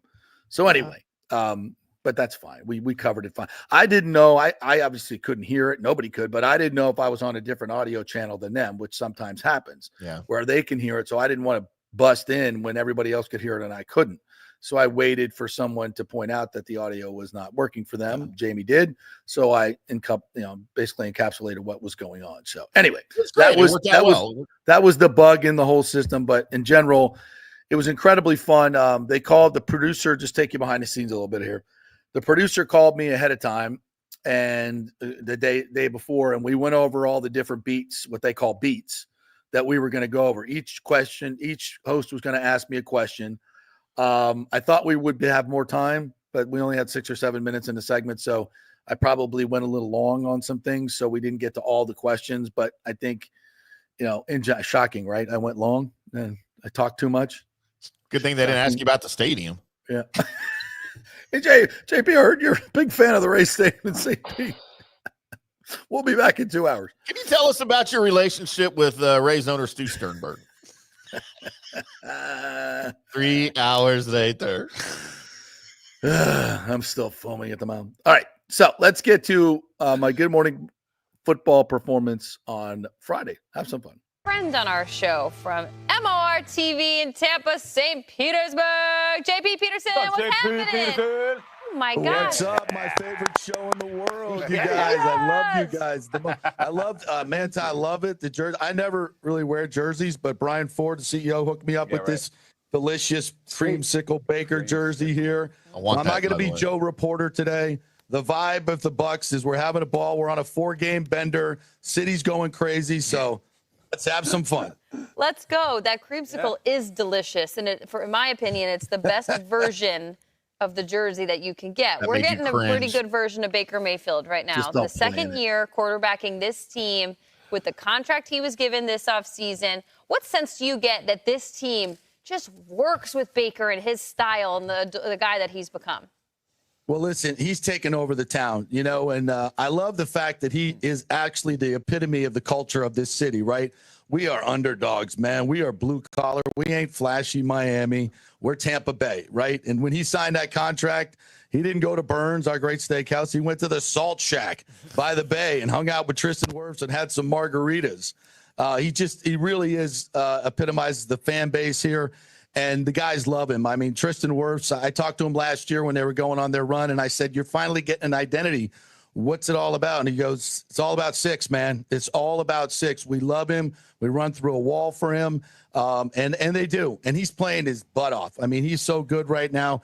He's got the most touchdown passes since he started playing for the Bucs in the league, tied with a guy by the name of Jared Goff. I think that's pretty good. He's third in the league this year at 32. And his quarterback rating through 14 games is higher, best in franchise history, and that includes LFG, Mr. Tom Brady. So, he owns this world. And the best thing about it, you love it when, and I know you guys love the history of the game, when the quarterback matches the culture of the city, right? Broadway Joe, Kenny Stabler. It's such a perfect marriage, and I love it with Bake. JP, man, you guys got a lot of good players, especially a young running back in Bucky Irving. He's a little banged up right now, but how important is he in that rushing attack for this Bucs offense? Oh, he's absolutely essential to it. Last year they were 32nd in the league last 2 years. And this year they're second in yards per carry at 5.2. And it's because of his explosiveness. He has more yards after contact for this little guy than anybody in the league. And he's having a lot of fun with it, too. In fact, I have a video from yesterday's locker room. If we have this, if I can throw it to the video of Baker and Bucky having a little fun in the locker room. You'll see Baker come up with the hoodie on. Here it is. Oh, no, we have no sound. Oh, no. And I'm like, oh, crap. Is this really happening to me? My Good Morning Football. Oh, here we go. We're back. No sound. Here he comes. No sound. All right, so Baker basically comes up. Sorry. He basically comes up and says, no, it's not your fault. Hey, I heard you were FaceTiming with Bo Nix.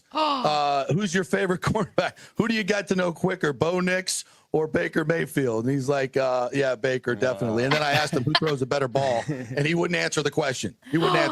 So Ooh. Yeah, Bucky's killing it, and the run game has changed so much in this team. You guys know if you can run in December and January, you win football games, you win postseason. They're averaging 144 a game, which is, I believe, second best in the league. So they can run it, they can throw it. This offense is explosive under Liam Cohen. Nice. JP, this is great. I love that you come with facts and takes and production elements. There's my boy. Perfect. And the jersey. There's something that the national media everywhere has really sunk their teeth into. It's this Mike Evans 1,000-yard streak. We've heard about it for years. This year, it's sitting right here with a few to play. Does he get it? Does he not get it? How is the team handling this and approaching this moving forward? Because we all want to see it. Yeah, well, it's not just the team, man. It's the city. It's the whole city is behind us. Everybody knows about it. And I loved your take yesterday on how it's going to come down to the Saints, the hated Saints, and the rivalry with Mike Evans especially. And I hope they keep it clean there. Keep it clean, Saints, all right? And give them a chance to, a competitive chance to get that record in the last game. The Bucs are 8-3 when he's in the lineup, 8-1 when he gets 5+ targets, Liam Cohen. I know you have that number. And it's just who he is, man. He is the greatest on and off the field. I've covered him since a rookie came in, was a little edgy. But now he's the Walter Payton Man of the Year nominee. He's got a great charity along with his wife, Ashley.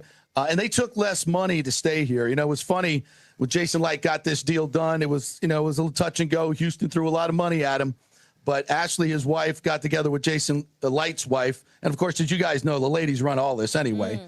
And they got the deal done. And now he's here. He's here.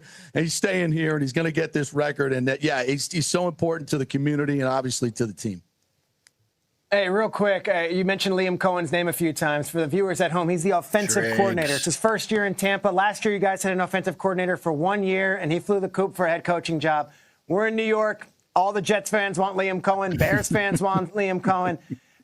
What's the feeling there in Tampa on being able to retain this guy? And is it one of those, hey, good luck if you leave? Or is it, no, stay here in Tampa with us? He ain't leaving. He ain't freaking leaving, if you know what I'm saying. We'll see. No, he's not leaving. The Glazers are going to find a way to keep him here.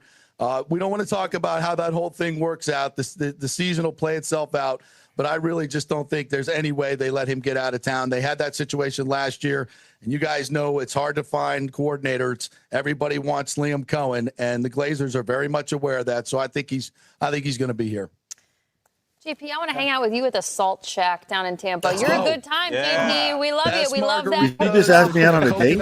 Shrimp are freaking off the future chain. home of GMFB. Here we go. Shout out to Jeff Smith and happy holidays, JP. Thanks for coming on. Ain't happening. Yeah. The future home of GMFB, the Salt Shack. Let's go. Yeah. Talking about my house.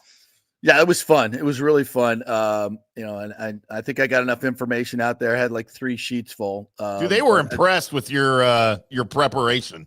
Yeah. I'm not going to lie. I could tell. Yeah. If I only prepped for this show as much as I did that one. I mean, I wasn't going to say it out loud, but you guys have you've got, like, I've heard that take before. I've heard that take before too. I've heard that take before. Yeah. But it was there's new takes for them, and I wanted to give them a little something, the dry ass shit that they normally get from the reporters that come on there. So it was great. Yeah, I thought it went well. I was really very pleased with it. I had a few more zingers lined up for it, but it was fun. But I think they were, I got some great feedback from their producers, so hopefully they'll have me on again if the Bucs make the freaking playoffs.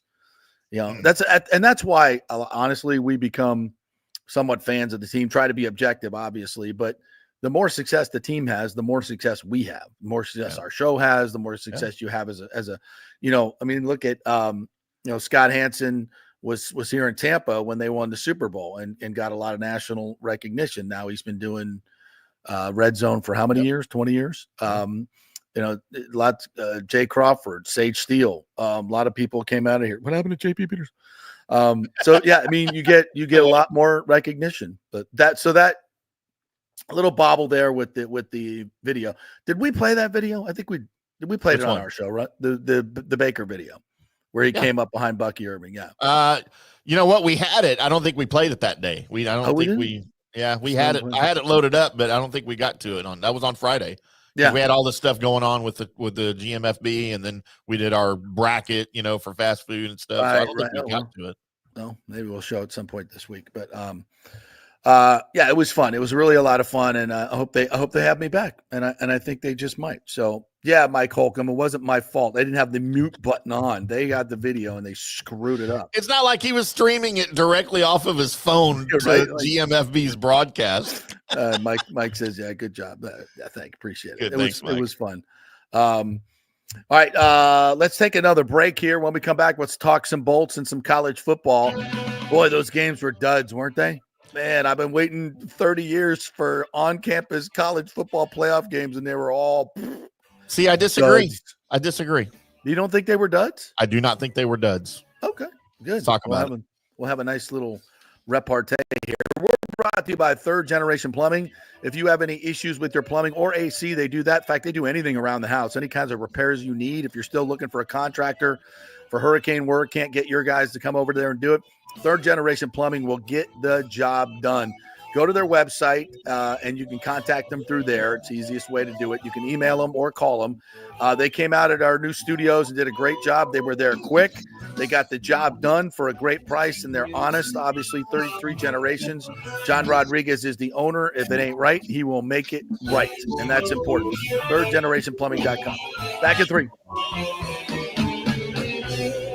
Old Hurricane Helene put a hurting on Tampa Bay, and for many of you, the rebuild will be a long process. You must beware of unscrupulous contractors offering up quick fixes for incredible prices.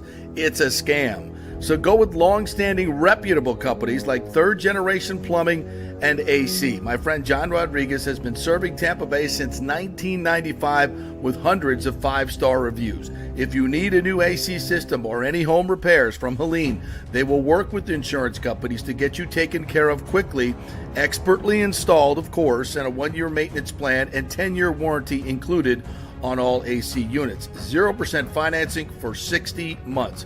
Contact them at thirdgenerationplumbing.com or 813-961-8024. That's 813-961-8024, thirdgenerationplumbing.com. So many of our Tampa Bay neighbors are finding out the hard way from Hurricane Helene that homeowners insurance does not cover flood damage. You must have flood insurance. It's a separate policy. Immediately call Italiano Insurance at 813-877-7799, and they will shop around to find the best policy before rates go up. Lock it in. Over 60% are underinsured in Florida, or you're not getting your discounts that you're entitled to. So do an insurance checkup at Italiano, and they could save you thousands of dollars. Italiano will make sure you're with a highly rated insurer, so there are no surprises in your time of need. Our hearts go out to all our neighbors devastated by Helene. These are the times we're proud to protect all the pieces of your life. Italiano Insurance, 813-877-7799. Hey, it's football season, and we welcome back the Gator Report every Monday and Friday, sponsored by the Jeeves Law Group, Jeeves lawgroup.com. Just go to the website. You can contact them through there. Scott Jeeves is a tremendous, aggressive attorney and a big Gator fan, so we appreciate him supporting this show and, of course, your Florida Gators. They are local, they are trusted, and they get results. Whether it's personal injury or anything else, any law matter at all, it's the Jeeves Law Group, Jeeves lawgroup.com. Give them a call. Tell them JP sent you. Ciao, Paolo Tini here, owner of Caffè Paradiso, one of South Tampa premier traditional Italian restaurant. We were recently voted number 3 on Open Table list of Tampa Bay's top 10 restaurants. We're very proud of that because we take great care of preparing each dish by hand with homemade sauces, pastas, only the freshest local ingredients. You won't see the big institutional vendor trucks pulling up to our back door. We get our seafood from local vendors. Sometimes I even drive out to Topper Springs and pick out our daily catch right off those boats. So stop by and say hello. Try our traditional lasagna, the fresh veal, some of our signature dishes like capelli al granchio, that is angel hair with lump crab meat, our branzino, that is a sea bass. We're located at 4205 South McDill, and you can make a reservation on Open Table and read all the great reviews. See you soon. Ciao. Grazie. Let's go.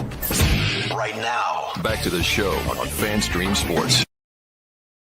All right, welcome back to the JP Peterson Show on this Bitch and Moan Monday. The Buccaneers fall 26-24. As to the Bucs. Too many turnovers, too many mistakes. A killer turnover at the end of the game. Rashad White gives up a fumble on the what would have been the game-winning drive, and would have been fall to 8-7, and now need to win their final 2 games to get to 10 wins as predicted. And the Falcons need to lose to either the Washington Commanders, who will soon be the Redskins again, or some faction thereof, or lose to the Panthers. 18 at home, also a possibility. How great would it be for the Panthers to beat the Falcons right now? Like, that'd be just about right. Totally could happen. Then the Bucs could lose both of these games. That sounds crazy. 2 home games against but divisional opponents. They had last year. They had to beat the Saints to clinch a playoff spot, and the Saints bullied them, literally bullied them in their own yard. So I think this team is better. I think it should win these final 2 games, but now they're going to need help. And if they finish with 10 wins and don't get to the playoffs, they got nobody to blame but themselves. And so many games that they could have and should have won. I think it's going to be tough for them to win both of these games, to be quite honest. I think they just smell of a 500 team. And when you they have been under Bowles. Yes. And you just watch them play what they're capable of to beat the Lions, to go on the road, to beat the Chargers the way they whooped them, to beat the Eagles, to beat all these good teams. That tells you that your roster is good enough to be an upper echelon team. Right. And there's no way you should be 500. And I think Jason Light feels that way because he put the team together. And I think the Glazers feel that way. So, by the way, I have a question about Jason Light. Yes, sir. I saw him on the sideline on the field last night. Is that a regular thing for him? Yes. I didn't know that was his style, like getting in the face of the players and stuff. Well, he's not. He does not communicate with the players, I think, in any derisive way, any negative way at all. He will. I think I've seen him. From what I've seen, I don't watch him the whole time. But what I know of him, and we've talked about this before, he just likes that vantage point down there. He likes to hear the communication. I think, he's turned into, from a film watching guy, in terms of doing evaluations too, it's much more important what I see and hear with my own eyes and ears. So he's constantly evaluating these players that are on his team as well. It's not just acquiring other talent. Sure. You gotta, you're making decisions on who to keep. And I think it's absolutely critical. I think more guys should do it, frankly, to see how they interact with their teammates on game day, to see how they, fight through adversity. Is this a type of guy that's going to fight through it, or is he the type of guy that's going to go to the bench and kind of bitch and moan to himself and separate himself from his teammates? I think that demeanor on the sidelines and being able to see things from the ground level, you pick up so much more. I think it's brilliant as a talent evaluator and a constant talent evaluator of who's going to stay and who's going to go. So I don't, but he's good for him. Good for him. He's not getting involved. He's not up in Bowles' ear or talking to like players. Jerry Jones, the GM is. He's not doing any of that. It's just all taking it all in and, in a very positive way. So I think it's smart. I do. JP, we have a Myrtle Beach Bowl update. After one quarter, the 6-6 Coastal Carolina Chanticleers are tied with the UTSA Roadrunners 0-0 as an announced attendance of 7,000 people cheer on their visiting Coastal Carolina team. But every TV, excuse me, what are we doing? And every sports bar in America that's constantly stuck on ESPN is giving them ratings this morning for a football game. So I am. It's on here. I got it on 4 TVs here. Well, there you go, sucker. And I'm watching it and I'm reporting on it. What more do you want? There you go. Back to our comments. Art Smith keeps it simple. Fire Bowls. Wait. We have an update. We have an Art Smith update. Uh-oh. Fire Bowls Tampa, please. Wow, he's getting specific now. Cody with the best shot of the day. Love your show, JP. I wish your show could take over 6:20 a.m. morning show. Do they even have one? Oh, that's a joke. Is it a national show or is it local? The Pat and Aaron show. Oh, okay. Aaron's awesome. That's all I'm going to say about that. JP cursed us with this creamsicle jersey. Oh, Easy said. No. Usually I'm going to cop to it. I like the hat, though. How about the hat? Oh, I'd wear that hat all day. Ashley said, are you going to wear that hat forever since you got it on Friday? Yes, I am, as a matter of fact. I love this hat. But it's as I said, it looked great on TV. The producer, I mentioned to it, the producer the day before, and she's, oh, yeah, we definitely got to have a creamsicle. So we are. I said, as I've always said, it looks beautiful. I love it. Just don't play in it. Don't play Tell Brian Ford, your co-host, needs some Bucs stuff too. Oh. Well, he watches. It's coming in the mail. Christopher Cole say I was fixing to say that. Yeah. What a tough loss. More right rudder. Oh, brutal. I think that game last night will have longer effects on the Bucs than it will the Cowboys. Oh, for sure. Well, Cowboys are done. Although I think it, like Tim said early in the show, this will definitely buoy Mike McCarthy's chances to come back. Some Cowboy fans may not like that, but they did not play like a team that was out of it last night. That was it looked like a very well coached, energized team. Yep. And Mike McCarthy was smiling on the sidelines. I don't remember the last time I saw him smiling on the sidelines. Why did I ask you this earlier and maybe just missed your answer? Why did they play with such energy? That's a very good question. Like I have no answer because they hadn't done that all year long. It's not like the Bucs are a rival that you're going to get up for. Why didn't they get up for the Eagles like that? Why didn't they get up for anybody like that? Did somebody say something in the locker room, or is it just the fact that they were on Sunday Night Football and they didn't want to look like a joke? I think what it boils down to is that they knew they're out of the playoffs, right?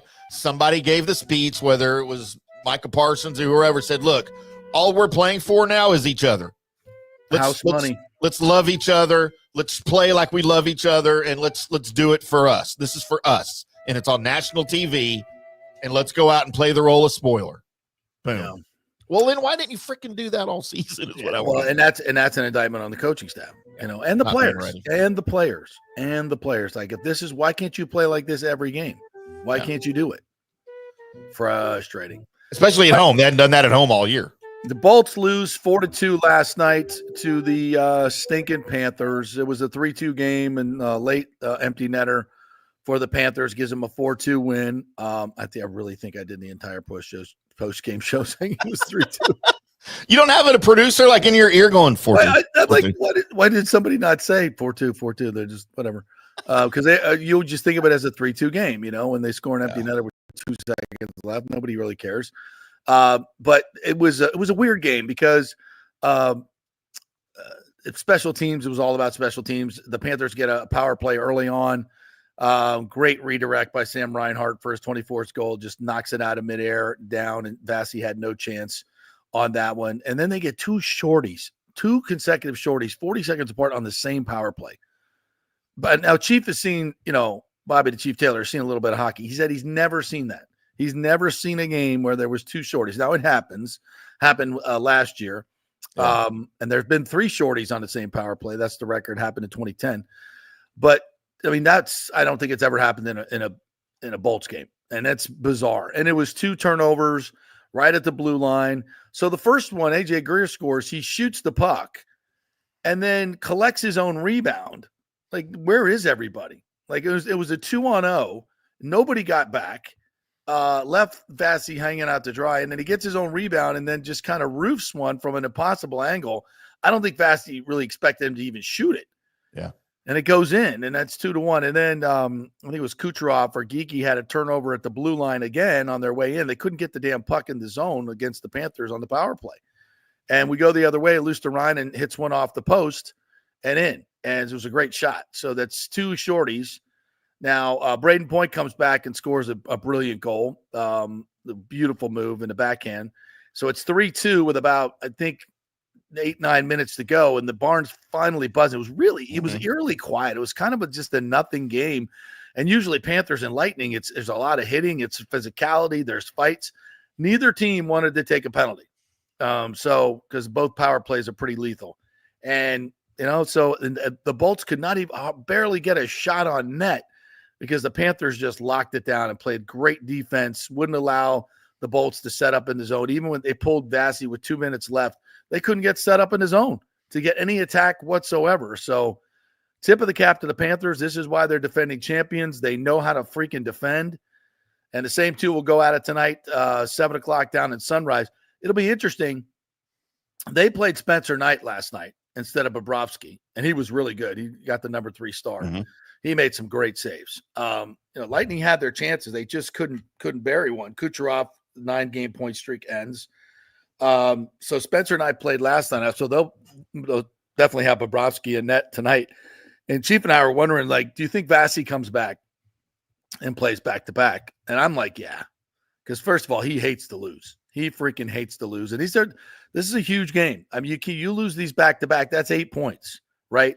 Divisional games, it's each game's a 4-point swing. You're either up 2 or down 2 in the division. So this could be an 8-point swing in 2 games. So I think you got to put, Johansson's played great as the backup, but I'd still come back with Vasi. So that said, number one, should he play again tonight?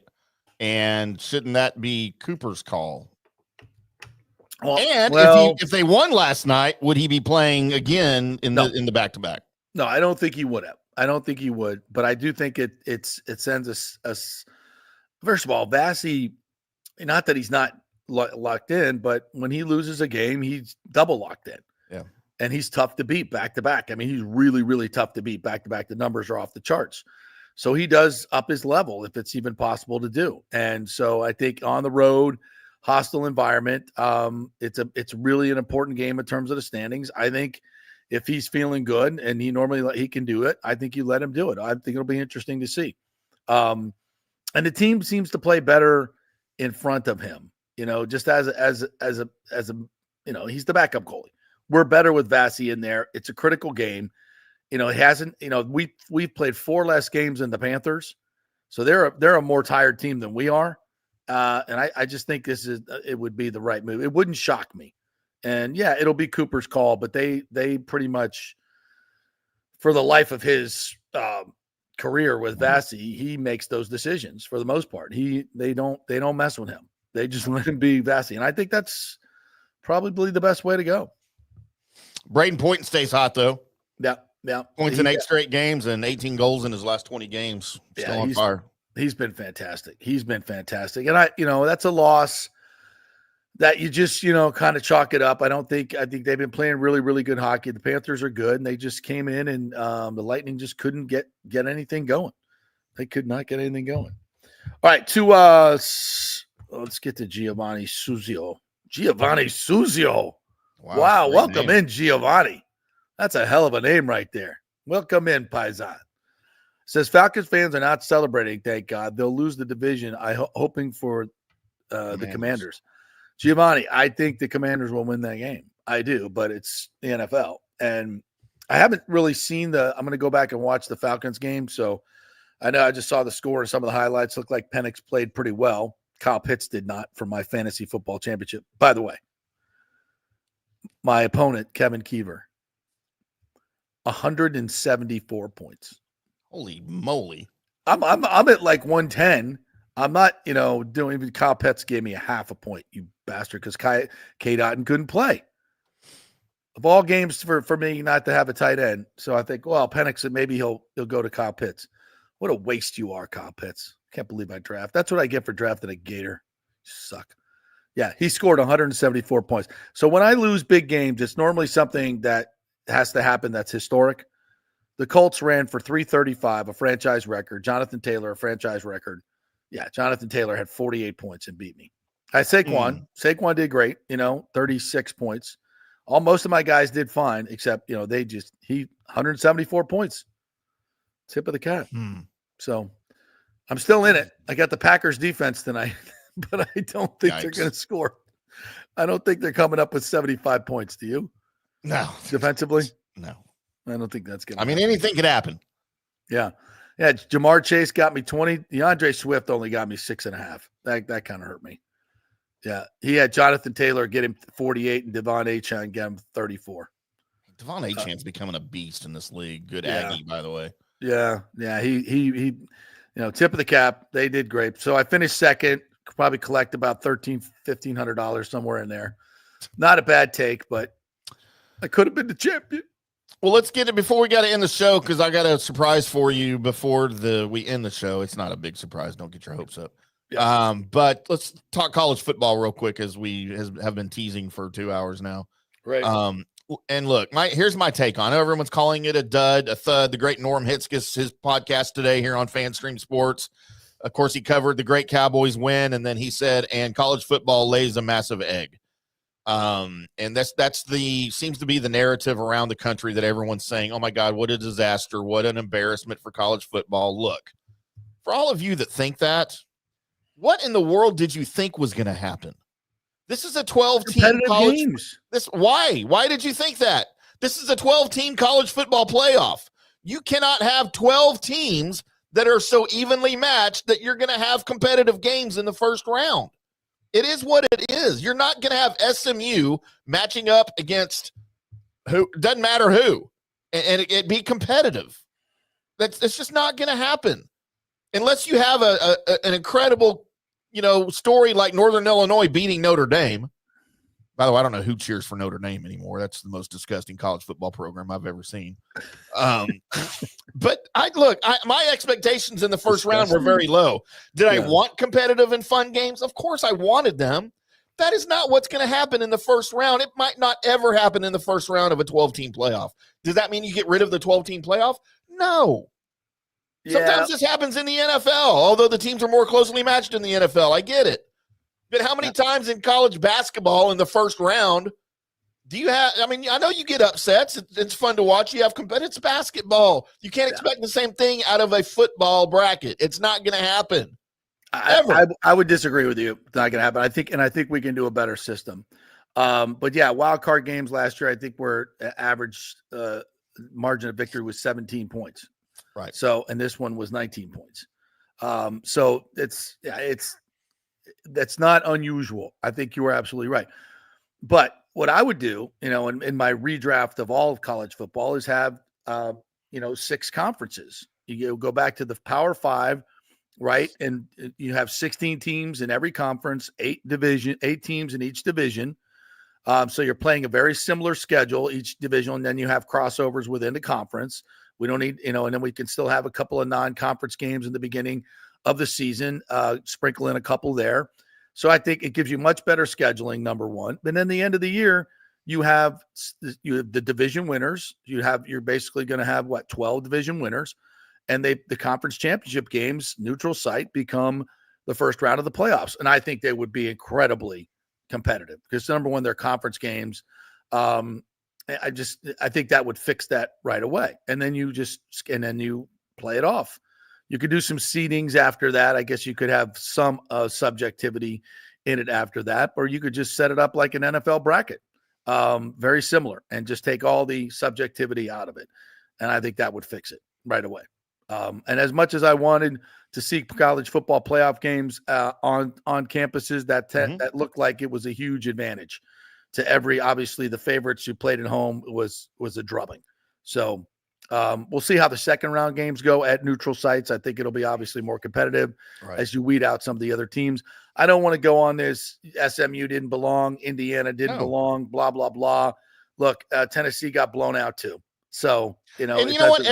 Every team that was in the 12-team playoff belonged in the 12-team playoff. You know why? Because that's the system they have in place now. Right. You can't say one team didn't belong because they were voted in. That's exactly how the system is set up.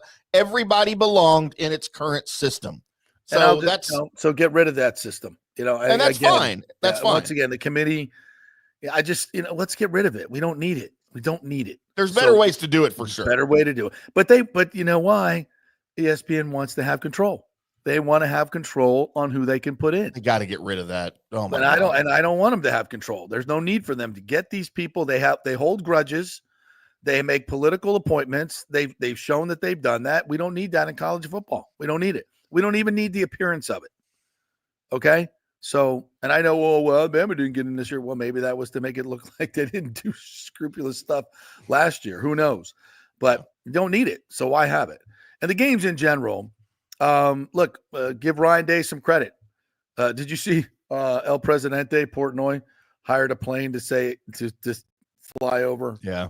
And extend Ryan Day, yeah. Michigan fan. That was kind of cute. That was funny. That was kind of cute. SMU, Kevin Jennings just with some grotesque pick sixes in that game. I thought SMU was a little competitive early on. Yeah. But then those just wrecked the game and it got out of hand. And that's another thing that happens. I think when underdogs, when it gets to that point, it's hard to fight back, right? You're on the road. It's cold. It's like you're just crushed because you lost this great opportunity. I think things get away late.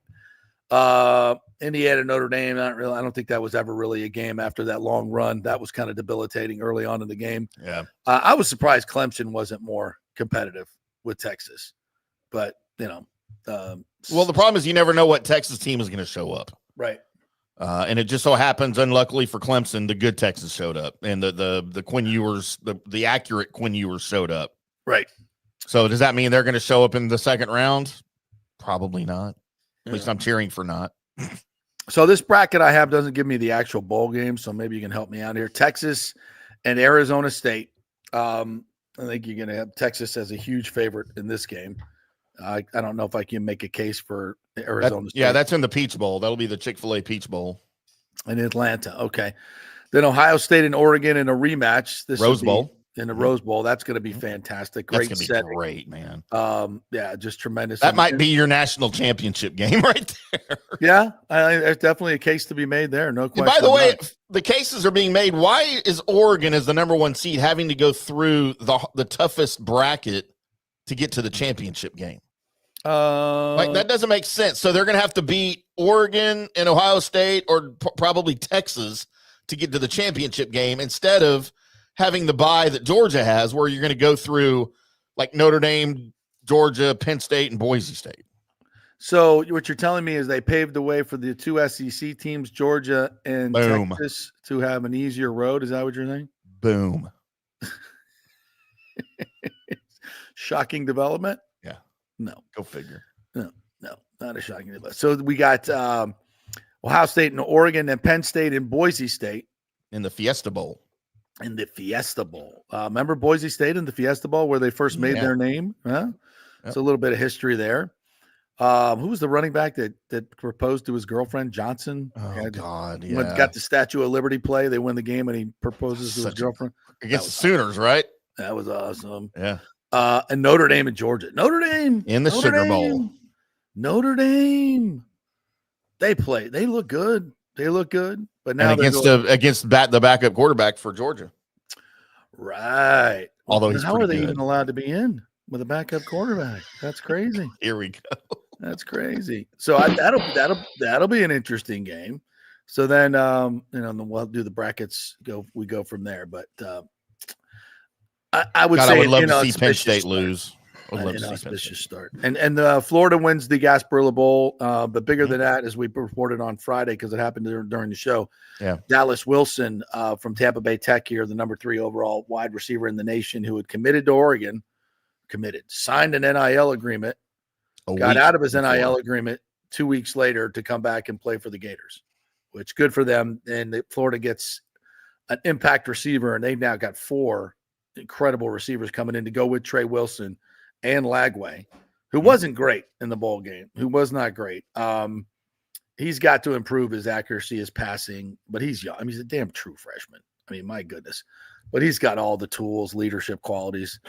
The Gators are a wagon. They're going to be, I think they got a good shot to be a playoff contender next year. Not only in the playoff, but a playoff contender. Mm-hmm. But a tough schedule. Another absolute gauntlet of a schedule for them. I already can't wait for college football next year. I'm already ready for it to start again, man. Yeah? Yeah, I'm ready. I'm hyped. It's not even over yet this year, but I'm ready for it again. All right. And Michael Pennix, we go around the NFL yesterday. He was fantastic. And you just, if you're the Falcons and the Falcon fans, how do you just not like, what were we thinking? What were we thinking? How many games did they lose by not having this kid as their quarterback? It's because they got to play the guy they're paying. Yeah, well, he ain't playing anymore. And they say that he's going to be released before the $10 million March 1st or 31st payment. So this is pretty sure we called that on this show, by the way, too, when that we jersey did. went down. I think we did. Well, we called it when they signed him. Like, what the hell are you doing? I saw a stat. What the hell are you doing? I saw a stat that says if this is the end of Kirk Cousins' football career, and I don't think it is, this is just what I saw, he will have made like $340 million in his career and has one playoff win to show for it. There you go. God bless him, Sam Bradford. God bless him. Exactly. Those two guys made more money and did less than anybody in the history of NFL quarterbacks. All right, my friend. Great job from you. We're going to take a few days off here. We'll have some special offerings up for you, some of our different interviews over the rest of the week. We may or may not come back on a Friday show. We'll see how we feel, but we need some time off, and we'll give you some best of the rest of the week. Thank you guys for being real quick, part of the JP, show. before we say our final goodbyes. Yes. We had our on Friday our fast food brackets in which Chick-fil-A won, and there was one restaurant on there I'd never heard of before. It was Culver's, that you spoke very highly of. Yes. I found out there's a Culver's in between the studio and my house. Get up. Really? It's just off a side road. Like, I don't pass it, so I didn't know it was there, but it's apparently there. So I am stopping there on the way home for my first taste of a Culver's, and I need to know what I should order. Butterburger for sure. Get the Butterburger Deluxe, the big one. All the fresh toppings. I don't know how you like your burgers, but all the way. Fries are fantastic. What else? And the custard. The custard. You just got to get a little. What is custard? It's like a Frosty. It's like their version of the Frosty. It's really, really soft serve. It's so good. All right. They've got a lot of different variations of it that you got to have. So. I'll report next show then how great Culver's was. Yeah. Well, onion rings. They got great onion rings. I love onion rings. Really good onion rings. So try those as well. Here we are. All right. Thank you guys for being a big part of the show. Have a great Christmas. Hope you have a chance to gather with family. My daughter and my son and my stepdaughter and son are here, and the beautiful Ashley. We're going to have we're fixing to make lasagna right now. Ooh. Yeah, the big lasagna sauce and lasagna, fresh lasagna is getting made as we speak. So thank you guys so much for being a part of the show. We appreciate you. It's been a big year for us. Looking forward to even bigger things in 2025. Have a great, great Christmas. We love you all. God bless. And be a giver, not a taker. You know.